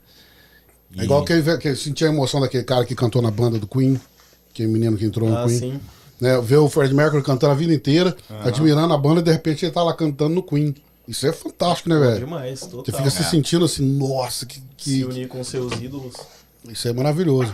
E parabéns. Você mereceu também, né? Sim, eu trabalhou muito pra isso. Duro pra estar lá também. Enfim, aí foram 2 anos, quase 3 anos lá. E aí, em 2013, eu saí justamente pra ir pra banda do Lucas Morato. Mas aí agora, em 2018, o Udi, que é outra pessoa, mandar um abraço pro Udi aí também, super gente boa, que é o presida do grupo. Ele me ligou em 2018, comecinho de 2018, falou, pô, Gil, a gente vai gravar um DVD, 35 anos do Catinguelê, e queria que você estivesse na banda com a gente de novo, tal. Aí eu fui. Só que em 2018, eu já tava com a ideia de vir para os Estados Unidos, né? Já tava movendo fazendo tudo para vir para cá, né? Fazendo os trâmites todo. Só que mesmo assim eu aceitei, porque não é, você sabe, né? Vir para cá não é uma certeza absoluta, né? Não. Você dá a entrada no visto, espera, vê se vai dar certo. Então entrei na banda em 2018 de novo, no Catinguelê. E fiquei até agosto de 2018. E aí, um pouquinho antes deles lançar, eu entrei, aí eles tinham a ideia de lançar o DVD, 35 anos, do Catinguelê. E aí, um pouquinho antes do lançamento, eu tive que sair, porque aí deu certo. Aprovou visto, aprovou tudo. E aí eu vim pra cá, né? Aí, enfim, agradeci a oportunidade e tal, mas eu vim pra cá porque era um grande sonho, vir pra cá, né? Mudar de vida, enfim, vir pra cá e aprender inglês e tudo mais. Então... E é uma grande oportunidade pra você também. É claro que você tá tocando com músicos aqui, tá fazendo shows aqui, mas é uma grande oportunidade também de evolução, né? Como ser humano, como músico. Foi isso que eu pensei. De tocar outros estilos, de alcançar outros patamares, porque as oportunidades que você teve no Brasil, com a sua competência, por causa do seu do trabalho que você fez, você consegue fazer a mesma competência e se recomeçando aqui, né? Sim. E entrando, quem sabe você tá tocando uma banda foda aqui também. Esse é meu objetivo aqui, né?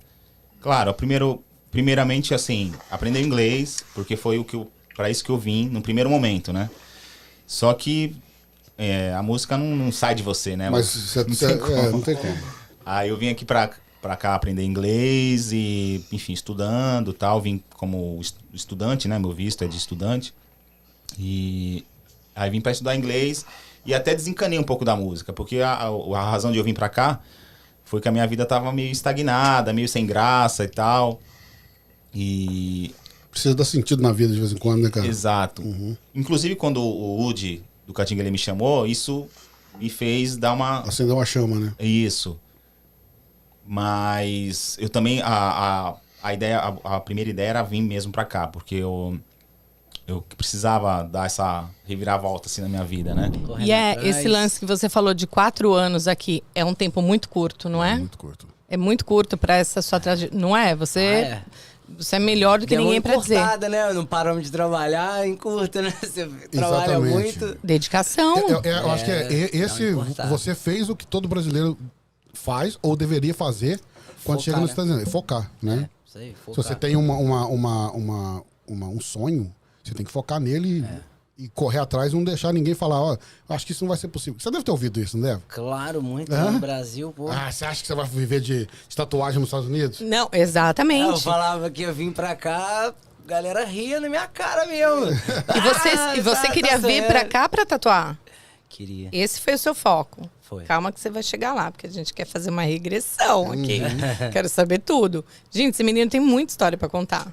Assim, de coisas até chegar nessa coisa da tatu. E o que você, desde o começo da sua carreira, da sua história de tatuador, isso vem desde criança? Vem. Eu sempre tive uma predisposição para arte maior.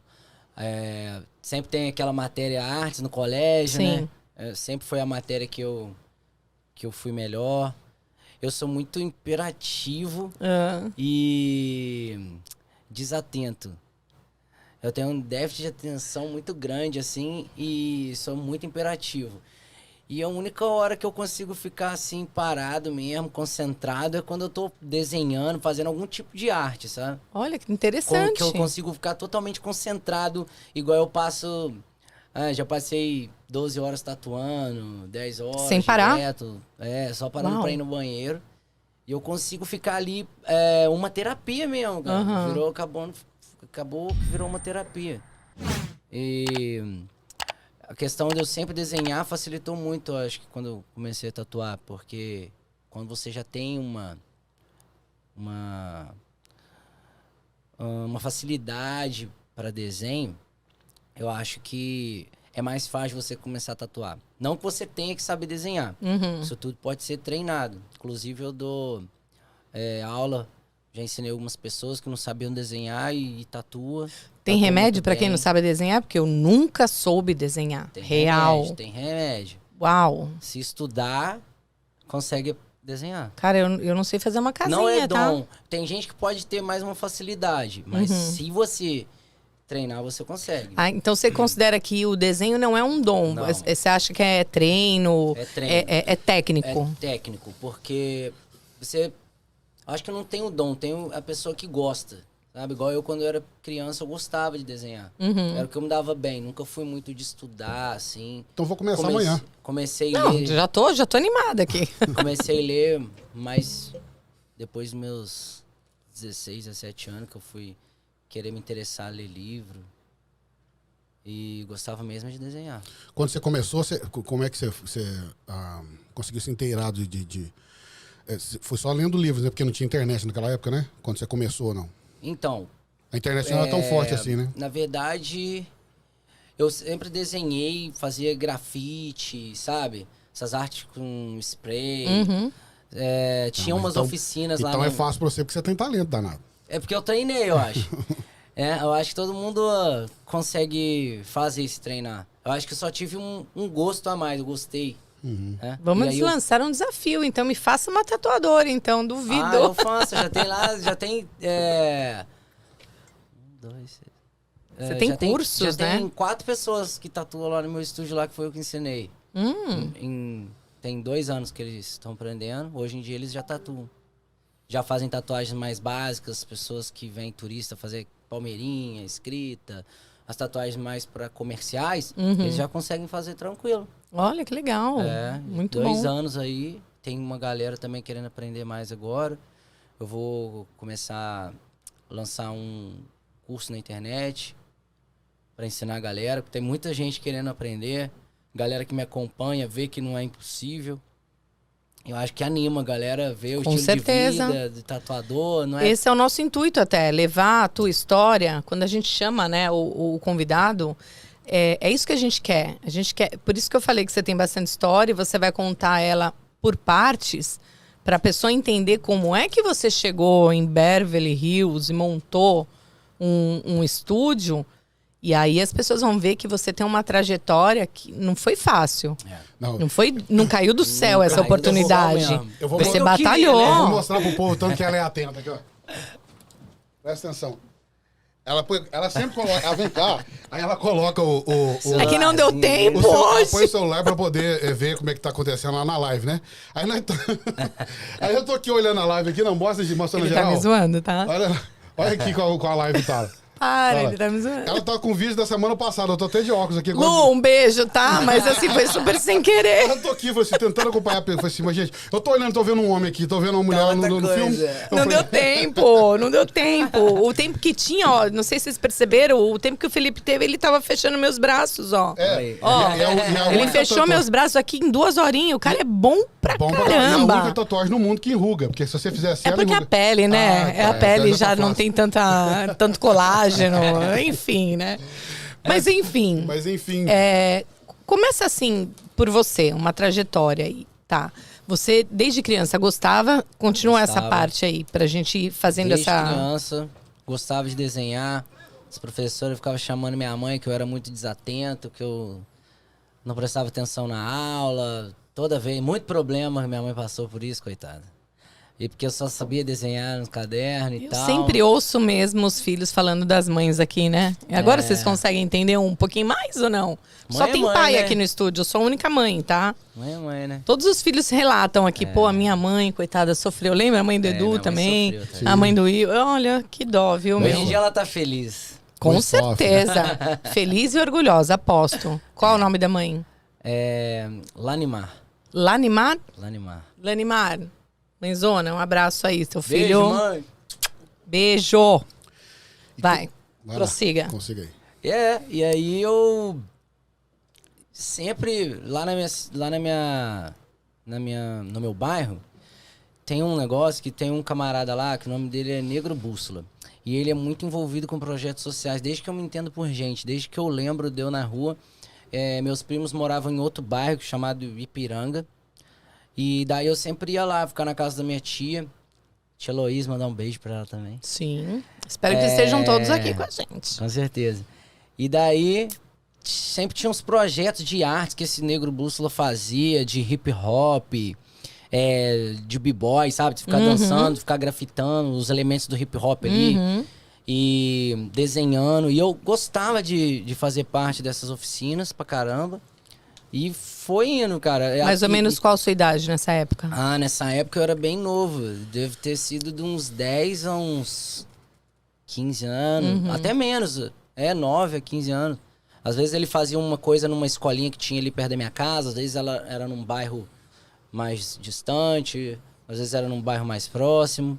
Eram várias oficinas que ele fazia de hip hop para tirar a criançada da rua, atrair, levar um pouco né? de cultura, a cultura do hip hop para as crianças. E ele faz isso até hoje. Muito bom. Maneiro. E aí, acho que isso me despertou também uma parada para arte. Mas eu sempre gostei de desenhar. É uma coisa que eu gosto. Arte, fazer arte. Desenhar, trabalho manual, artesanato. Eu já tenho uma facilidade para isso. Isso é bacana. Tá, e aí você também não começou uma profissão tão cedo como tatuador. Você passou por outras áreas, né? Eu comecei a trabalhar com 13 anos de idade. Meu primeiro emprego foi de garçom numa pizzaria. De garçom, na verdade, não. Era secar prato. Saiu o prato da... Copeiro, né? É isso, secar prato e secar copo e deixar lá. Só que eu era bem novo, eu lembro que eu menti pro cara, eu falei que eu era mais velho pra ele aceitar meu trabalho. Eu já ia fazer um parênteses, 13 anos trabalhando no Brasil. Eu falei que eu tinha 15, e foi um amigo meu que me colocou lá. Meu amigo trabalhava lá, ele era um ano mais velho que eu, só que meu amigo já aparentava ser um pouco mais velho.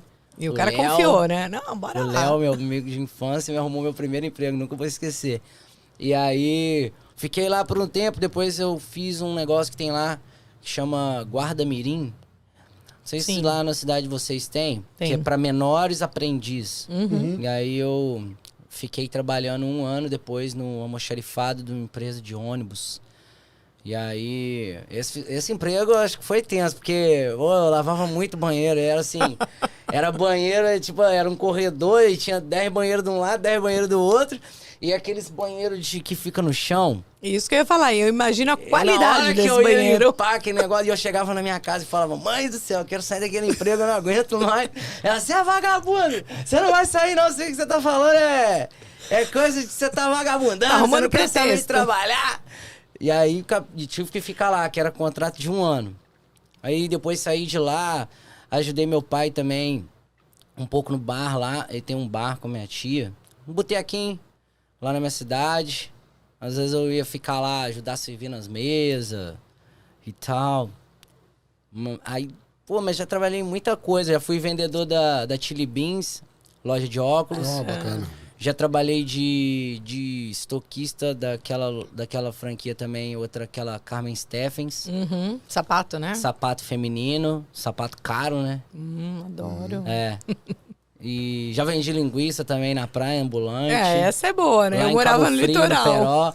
Eu morei lá por 1 ano e meio. Linguiça e queijo, né? Linguiça e queijo. num negocinho branco, assim.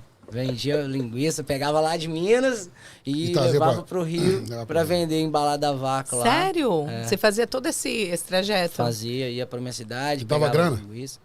Cara, não dava muita grana não, porque lá em Cabo Frio eu achei difícil fazer dinheiro lá. É muito na temporada, né? A gente chegou até parar de vender linguiça, porque a gente tava cansado. Era muito sol quente no lombo, né? E aí comecei a trabalhar num hotel de garçom, um hotel bem chique mesmo. Ficou hospedado uns artistas lá e tal. Eu era barman e garçom. Depois fui trabalhar de garçom em outro lugar. A gente falou, vou tentar começar a vender sanduíche natural. Aí tentamos vender sanduíche natural, só que não deu. Lá em Cabo Frio, lá parece que ninguém quer ser natureba. Partiu o McDonald's. Aí deu errado, fizemos um monte, não vendeu nada. A moça lá, que era amiga nossa, tinha um salão. E embaixo do salão ela tinha um restaurante. Ela falou, vou deixar meu restaurante com você. Você pega o restaurante aí e você cuida dele. Só me paga a conta de luz aqui, já tinha tudo. Aí fiquei lá a temporada no restaurante, fizemos um dinheirinho. Isso já era no final desse 1 ano e meio lá que a gente tava trabalhando, que a gente ficou lá em Cabo Frio. fazendo um curso de petróleo e gás. E daí, no finalzinho, peguei esse restaurante, fiquei uns 4 meses com ele, fiz um dinheirinho e voltei pra minha cidade. Já torrou tudo lá, né? Em Juiz de Fora, já foi o suficiente. Isso aí foi o tanto de trabalho aí que eu já fiz. Que eu me lembro agora, assim. Cara, e você é um cara novo, né? O que é legal é que você tava sempre... Você não gostava de estudar, tudo bem.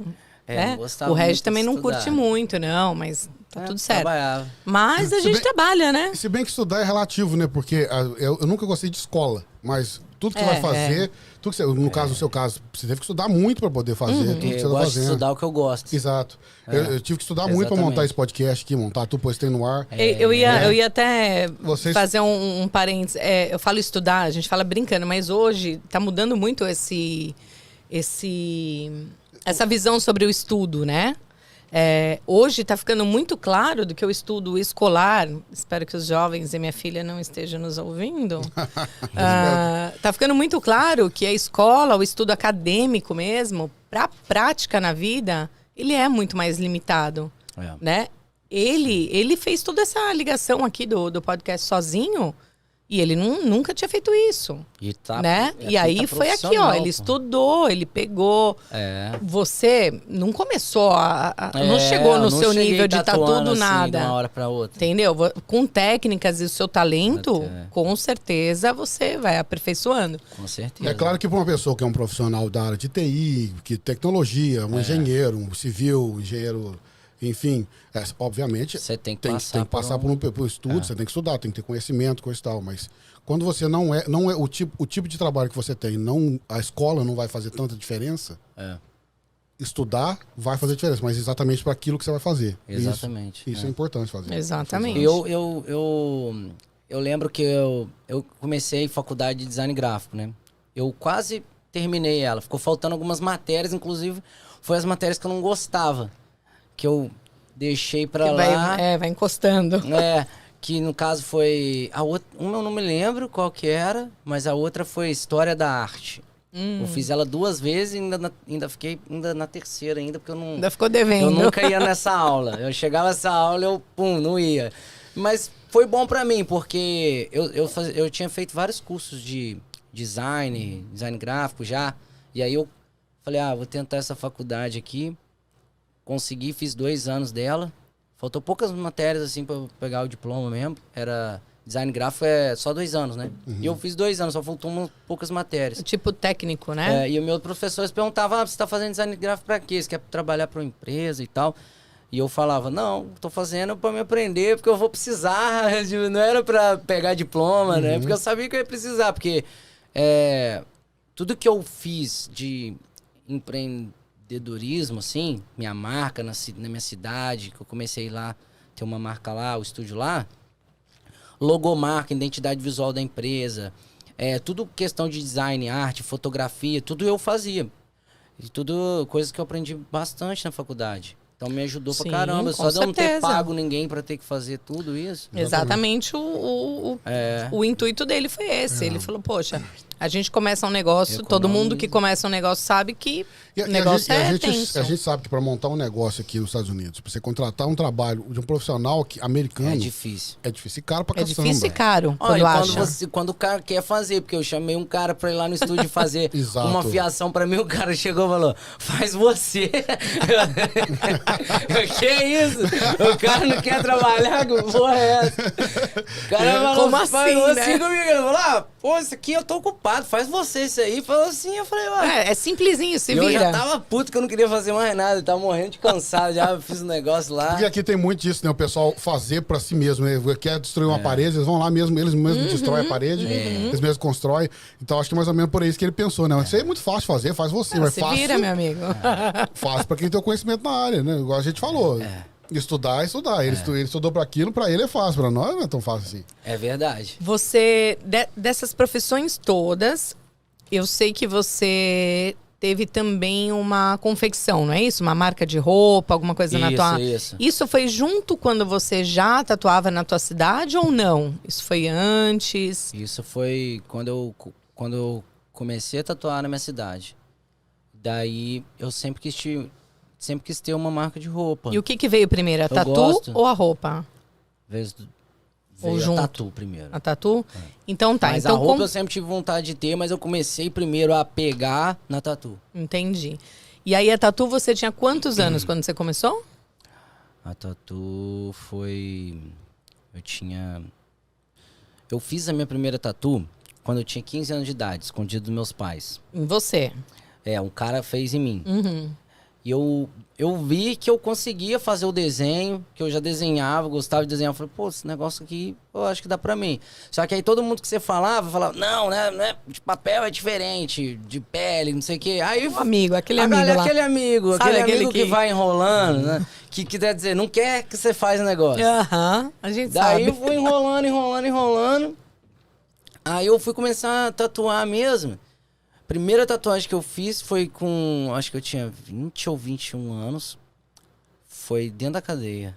Que foi você que fez em alguém. Foi eu que fiz em alguém. Então, eu ia te perguntar exatamente isso. Desculpa se eu tô tomando muito à frente aqui. É porque é um assunto que eu amo. Gente, eu amo demais, tatu.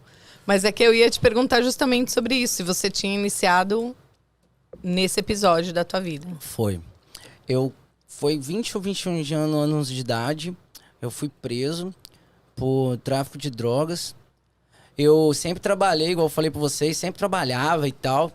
Corria atrás das minhas coisas, só que o dinheiro não dava pra nada. E eu queria acompanhar, né, os playboy, andar com a galera e tal.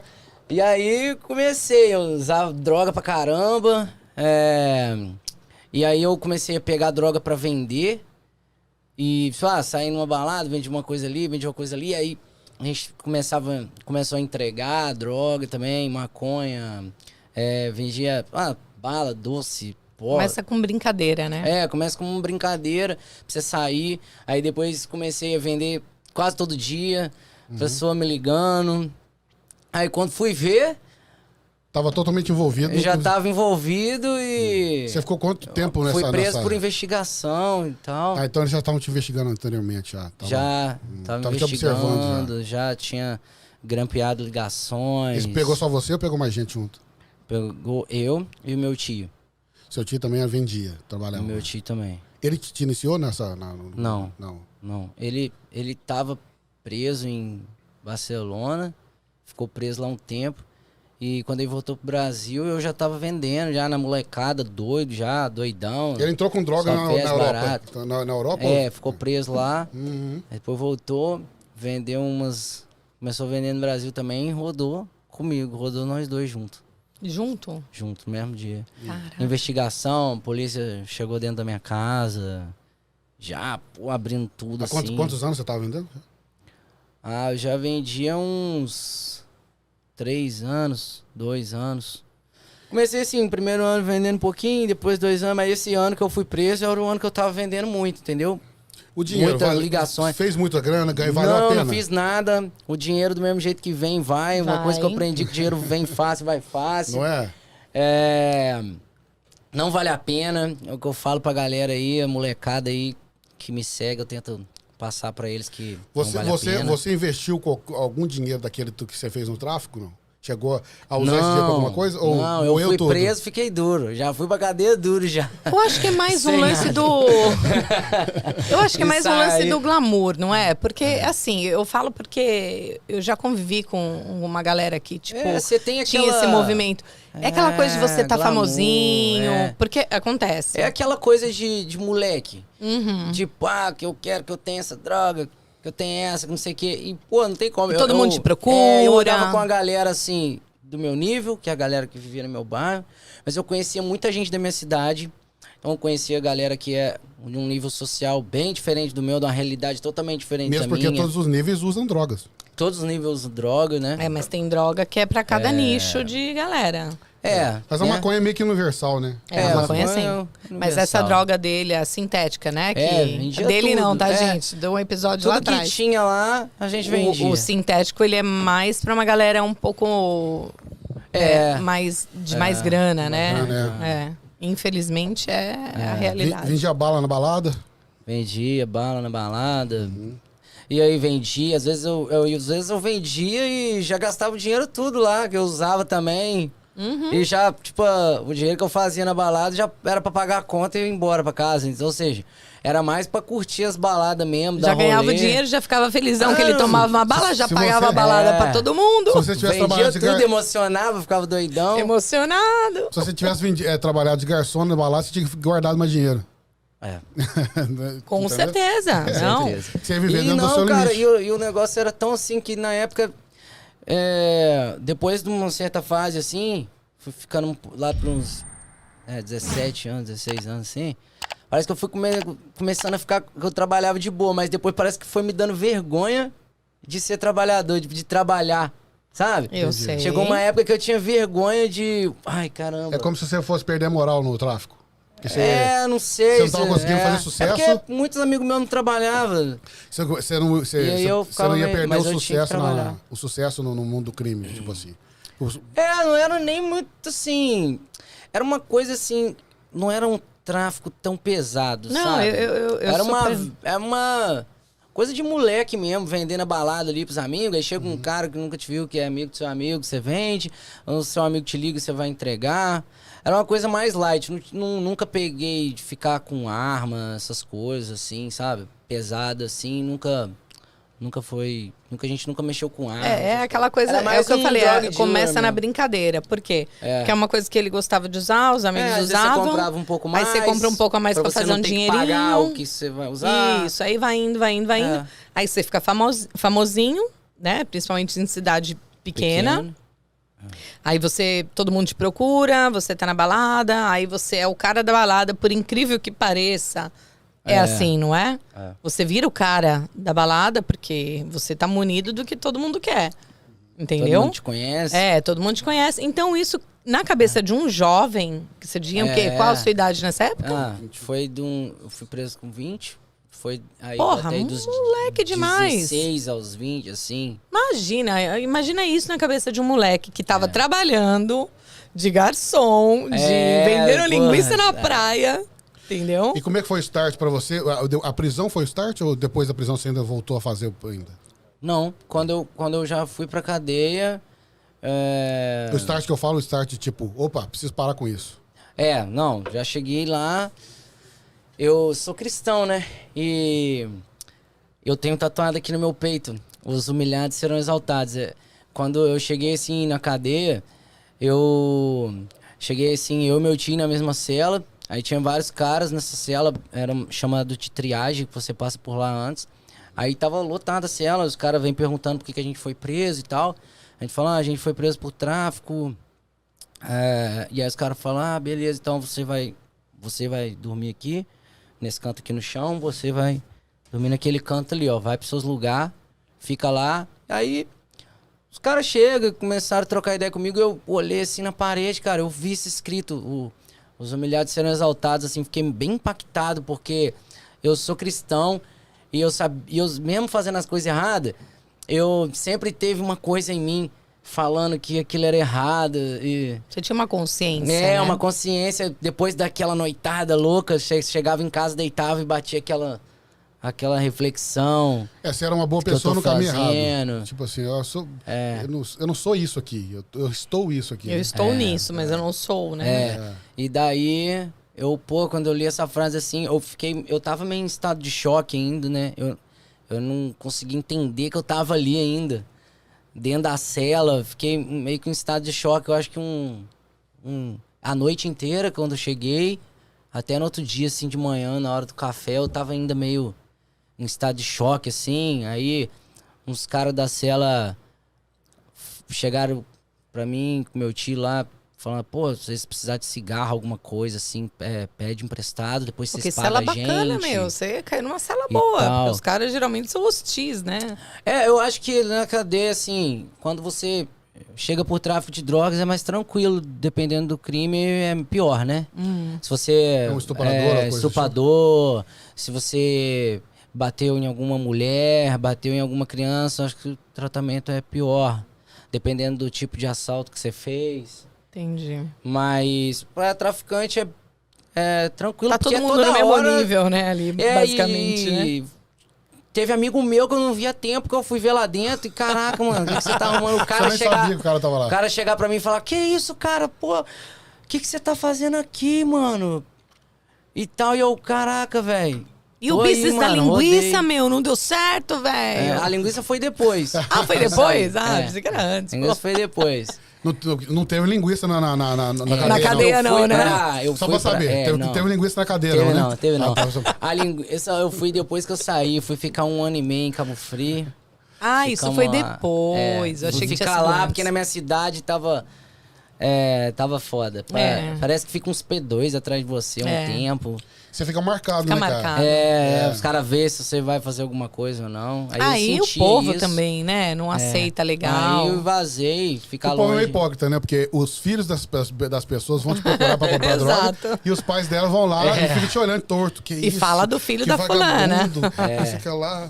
É isso mesmo. Mas nesse meio tempo, nesse tempo em que você decidiu entrar na linguiça, quer dizer, vender linguiça lá na... Da linguiça. Eu falei errado aqui. Vender linguiça e tal, e depois, como é que foi o processo? Quem te deu a primeira oportunidade pra você poder realmente entrar no ramo?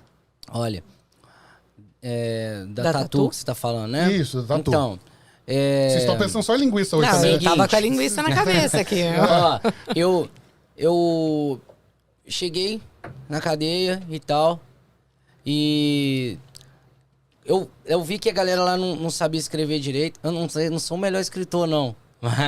Né? Mas eu vi que a galera lá não sabia escrever, pelo menos melhor que eu, assim. E eles precisavam escrever carta. E aí eu sempre vendia carta, escrevia carta. Esse moleque é muito empresário, velho. Fazia poema pra mulher dos caras. Entendeu? Fiz vários poemas, Arrasou. umas musiquinhas assim. Fazia desenho de rosa nas cartas pra eles mandar. E aí na cadeia tudo é dinheiro, né, cara? Você faz alguma coisa. Comecei a rabiscar no braço dos caras de canetinha. E aí os galera falou, pô, você tem que tatuar. E aí comecei a tatuar, os caras fizeram tudo pra mim lá. A maquininha, os caras Na montaram? verdade, na cadeia que eu fiquei preso é proibido tatuagem.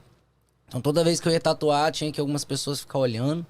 Enquanto eu tatuava, tomando conta, e não tinha máquina.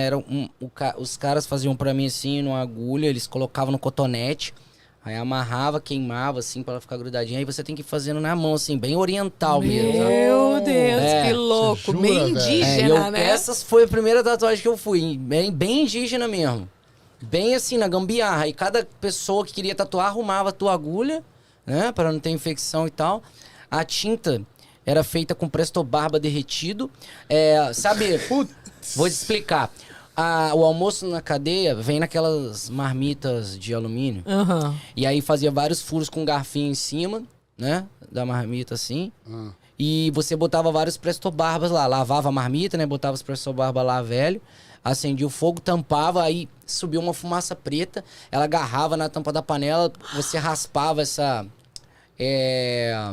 Essa borra, É né? o carbono, né? É uma borra suja, um pó preto. Fuligem. Pó preto, isso. Aí você raspa num potinho e jogávamos dipirona, que é remédio que tem na cela, dipirona, né? Que ajudava a dar uma... Aí você jogava no pó e aí virava a tinta. A água com esse Cê pó, tá o zoando. dipirona com esse pó virava tinta preta. Pelo amor de Deus. Agora E, ó, eu preciso fazer um A ponto tinta rápido. é boa, tá? Porque eu vou te Jura? falar, meu irmão, porque o bagulho fica preto mesmo. Meu, aí eu te falo, pelo amor de Deus, com essa engenhoca maravilhosa, porque tem que ser muito inteligente pra chegar num negócio desse, meu irmão. Nossa, e cada coisa que eu vi lá, os E caras aí eu te inventar. falo, por que os caras vai preso fazendo merda? Por que não usa aquela cabeça boa porque- pra fazer coisa boa? Porque cada uma que a gente fica Não sabendo tem de dentro de educação, cadeia. A gente não tem educação. por Cara, um isso. cara Isso que é uma inventou coisa que isso eu é muito percebi. inteligente. Brasil precisa muito de educação mesmo. Com a educação, abre a mente da pessoa para novas oportunidades. Eu conheci muita gente Cara, inteligente, surpreendente. gente boa, talentosa dentro da cadeia, que tava ali por não ter educação. Achava que a única saída era traficar, fazer coisa errada. Só aquela porque realidade. O mundo ali que é criado. As escolas só ensinam que a gente tem que estudar e fazer faculdade. Não ensina que a gente tem que fazer o que a gente ama. Uhum. Eu acho que, às vezes, o cara pode ser bom, um pedreiro top e ganhar muito dinheiro Sim. com isso. Se o cara for bom no que ele faz, gostar do que ele faz, eu acredito que ele pode fazer muita coisa, tipo, ser muito foda. Ué, São Paulo tem mesmo... Independente da área que seja. São Paulo tem um senhorzinho lá que é um vendedor de pipoca, estudou todos os filhos dele vendendo pipoca. Pois, roupinha branca, tudo bem limpinho, bem lavado. Ele fez o diferencial. A pipoca do outro custava 3, a dele custava 7. Mas todo mundo comprava dele, por quê? Porque a dele era bonita, era mais gostosa, bem tudo era limpo, bem apresentável. Exatamente. Entendeu? Então, você pode ser bom vendedor de cachorro-quente. Você vai ganhar muito dinheiro com isso se você for o muito que bom. você for fazer... Você tem alguma tatu tem que fazer fácil o que de a ver? gente tem. Da cadeia? Não, da cadeia. Ah, não, em mim eu não fiz nada. Ah, você não fez? Eu era o cara que fazia nos outros. Malandro. Não deixava ninguém fazer em mim. Falei, não vou fazer essas tatuagens de cadeia aqui não, tá doido. E aí tá, então você molhava lá uma agulhinha e... Ia fazendo. Era bom, né? Passava o tempo, ganhava dinheiro. Uma coisa pequena, né? Porque não rendia muito aquela tinta, né? Rende. Rende? Rende bastante. Assim, Rende cada uma pessoa fazia o seu tanto de tinta. Ah, entendi. Eu nem fazia nada, eu deixava eles por conta de Você fazer só material. trabalhava. Eu só pegava e fazia. Que coisa Aí louca, fazia aquele velho. símbolo japonês, desenhava umas cruzes com pergaminho, Então se eu falar que você é um tatuador de cadeia, eu vou acertar. Não vai estar mentindo, né? Hoje Não em dia eu tô não sou mais. inventando, né? Hoje em dia eu não sou mais. Já passei dessa Olha fase. que corte, de tatuador de cadeia a tatuador de Beverly Hills. Olha que corte. Não é pra qualquer um não, né? Maluco. É uma verdadeira volta por cima, né? Glória a Deus. Total. E depois que você saiu da cadeia, você teve a primeira oportunidade. Tá, mas você falou que a primeira oportunidade foi na cadeia, fazendo isso. É, porque só tem nego doido, né? Isso. Quem vai soltar a mão num cara ali? Sempre tem um amigão louco eu também, cheguei pô. pro cara e eu nunca tinha tatuado e falei, ó, eu tatuo. Se me der, eu tatuo. Tá certo. Manda a pele aí que eu vou te tatuar. Vou fazer. E ele, você sabe mesmo? Eu falei, sim, pode confiar. Nunca tinha feito na vida, mas eu sabia que ia ficar melhor do que as que eles tinham lá, eu tenho certeza. E o bom disso, você tem confiança no que você faz, você sabe exatamente o que você tá fazendo. Tem Isso é confiança, maravilhoso. Felipe, que Mas louco. estúdio, qual foi a sua primeira oportunidade de entrar no estúdio? Você montou seu Estúdio. próprio? Eu você... não tive cara- oportunidade de entrar para estúdio. Infelizmente, queria ter tido oportunidade quando eu tava começando. Eu acho que eu ia evoluir bem mais rápido se eu tivesse ficado no estúdio, né? Mas aí eu saí da cadeia, eu comprei um kitzinho de tatuagem num tatuador lá da minha área. Kitzinho bem simples, bem ruinzinho mesmo, que era o que eu tinha dinheiro para comprar. E tive a oportunidade de ver ele tatuando algumas vezes no estúdio dele e fazer uma tatuagem na minha coxa lá no estúdio dele, com essas máquinas que eu tinha comprado. Ele foi pro Rio tatuar, né, no estúdio lá, ficou lá por muito tempo e eu fiquei correndo atrás sozinho ali, tatuando meus amigos, na raça mesmo ali, evoluindo no desenho. E os outros estúdios da minha cidade, às vezes chegava... Os caras não davam muita moral, né? Falava, tá. Eu chegava, eu fiz uma tatuagem em mim e tal, aí, ó. Pô, que tatuagem. O cara, tá. Não dava muita moral. E aí tive que... Fui tatuando. Eu tinha um grupo... A gente tinha um grupo de hip hop. Eu cantava nesse grupo, eu e meus amigos. A gente tinha um grupo que chamava Las Treta. E tinha um estúdiozinho lá. Tudo pichado, assim. Que a gente ficava lá dentro, lá fumando uns e fazendo rap. Uhum. E daí tinha uma sala antes. E aí eu falei pro cara, pô, deixa eu botar uma maquinha aqui, cara. Te aluga aí, faz um precinho maneiro pra mim. Aí fiquei lá, depois ele mudou, tive que sair de lá. Tinha uma pessoa que pegou a varanda, aí cresceu o olho na minha salinha. Eu acho que ofereceu mais pro cara, eu sei que ele me deu um jeito de mandar embora lá. E pior que eu tinha acabado de fazer um grafite, comprei luz, botei fiação, fiz um monte de coisa. Tive que sair fora. Aí meu tio, não que foi preso comigo, um outro tio meu, me viu descendo com as coisas e falou, ó, bota aqui no meu quarto aqui, esses vacilão aí, pá. Bota aqui no meu quarto aqui. Tinha um quarto lá na vaga do meu tio, na casa do meu tio vago. E aí fiquei lá, na casa dele, tatuando meus amigos, tudo. Aí aqueles camarada doido, né? Aí a amiga minha foi fazer uma tatuagem comigo. Ela foi a primeira pessoa que me pagou, me deu R$20. Falei, não precisa me pagar não, que isso? Até então você fazendo seus amigos de graça? De graça. Isso, quando tá começando. De Eu já fui graça. cobaia, tá? Chegava do trabalho e já ia tatuar, ficava tatuando a galera. Tinha amigo meu, teve amigo meu até que veio de São Paulo, o Pinho, amigo meu, que na época eu tava começando, foi lá na minha casa tatuar comigo. Foi da hora, assim, meu começo na tatu. Graças a Deus teve uns amigos aí pra ser cobaia aí. Ah, sempre tem. A tatu é uma paixão, né, cara? Aqui é mais difícil. A galera que começa a tatuar aqui é um pouco mais difícil pra arrumar pessoa pra tatuar. Porque você não tem aqueles amigos de fé. Lá da infância, sabe? Prazer, amigo. Sou sua melhor amiga e você nem sabia. Os meninos que eu ensinei a tatuar aqui, às vezes eles postavam, pô, tatuagem de graça pra aprender e tal, e não parecia. Lá na minha área, lá eu falava assim, brotava um monte.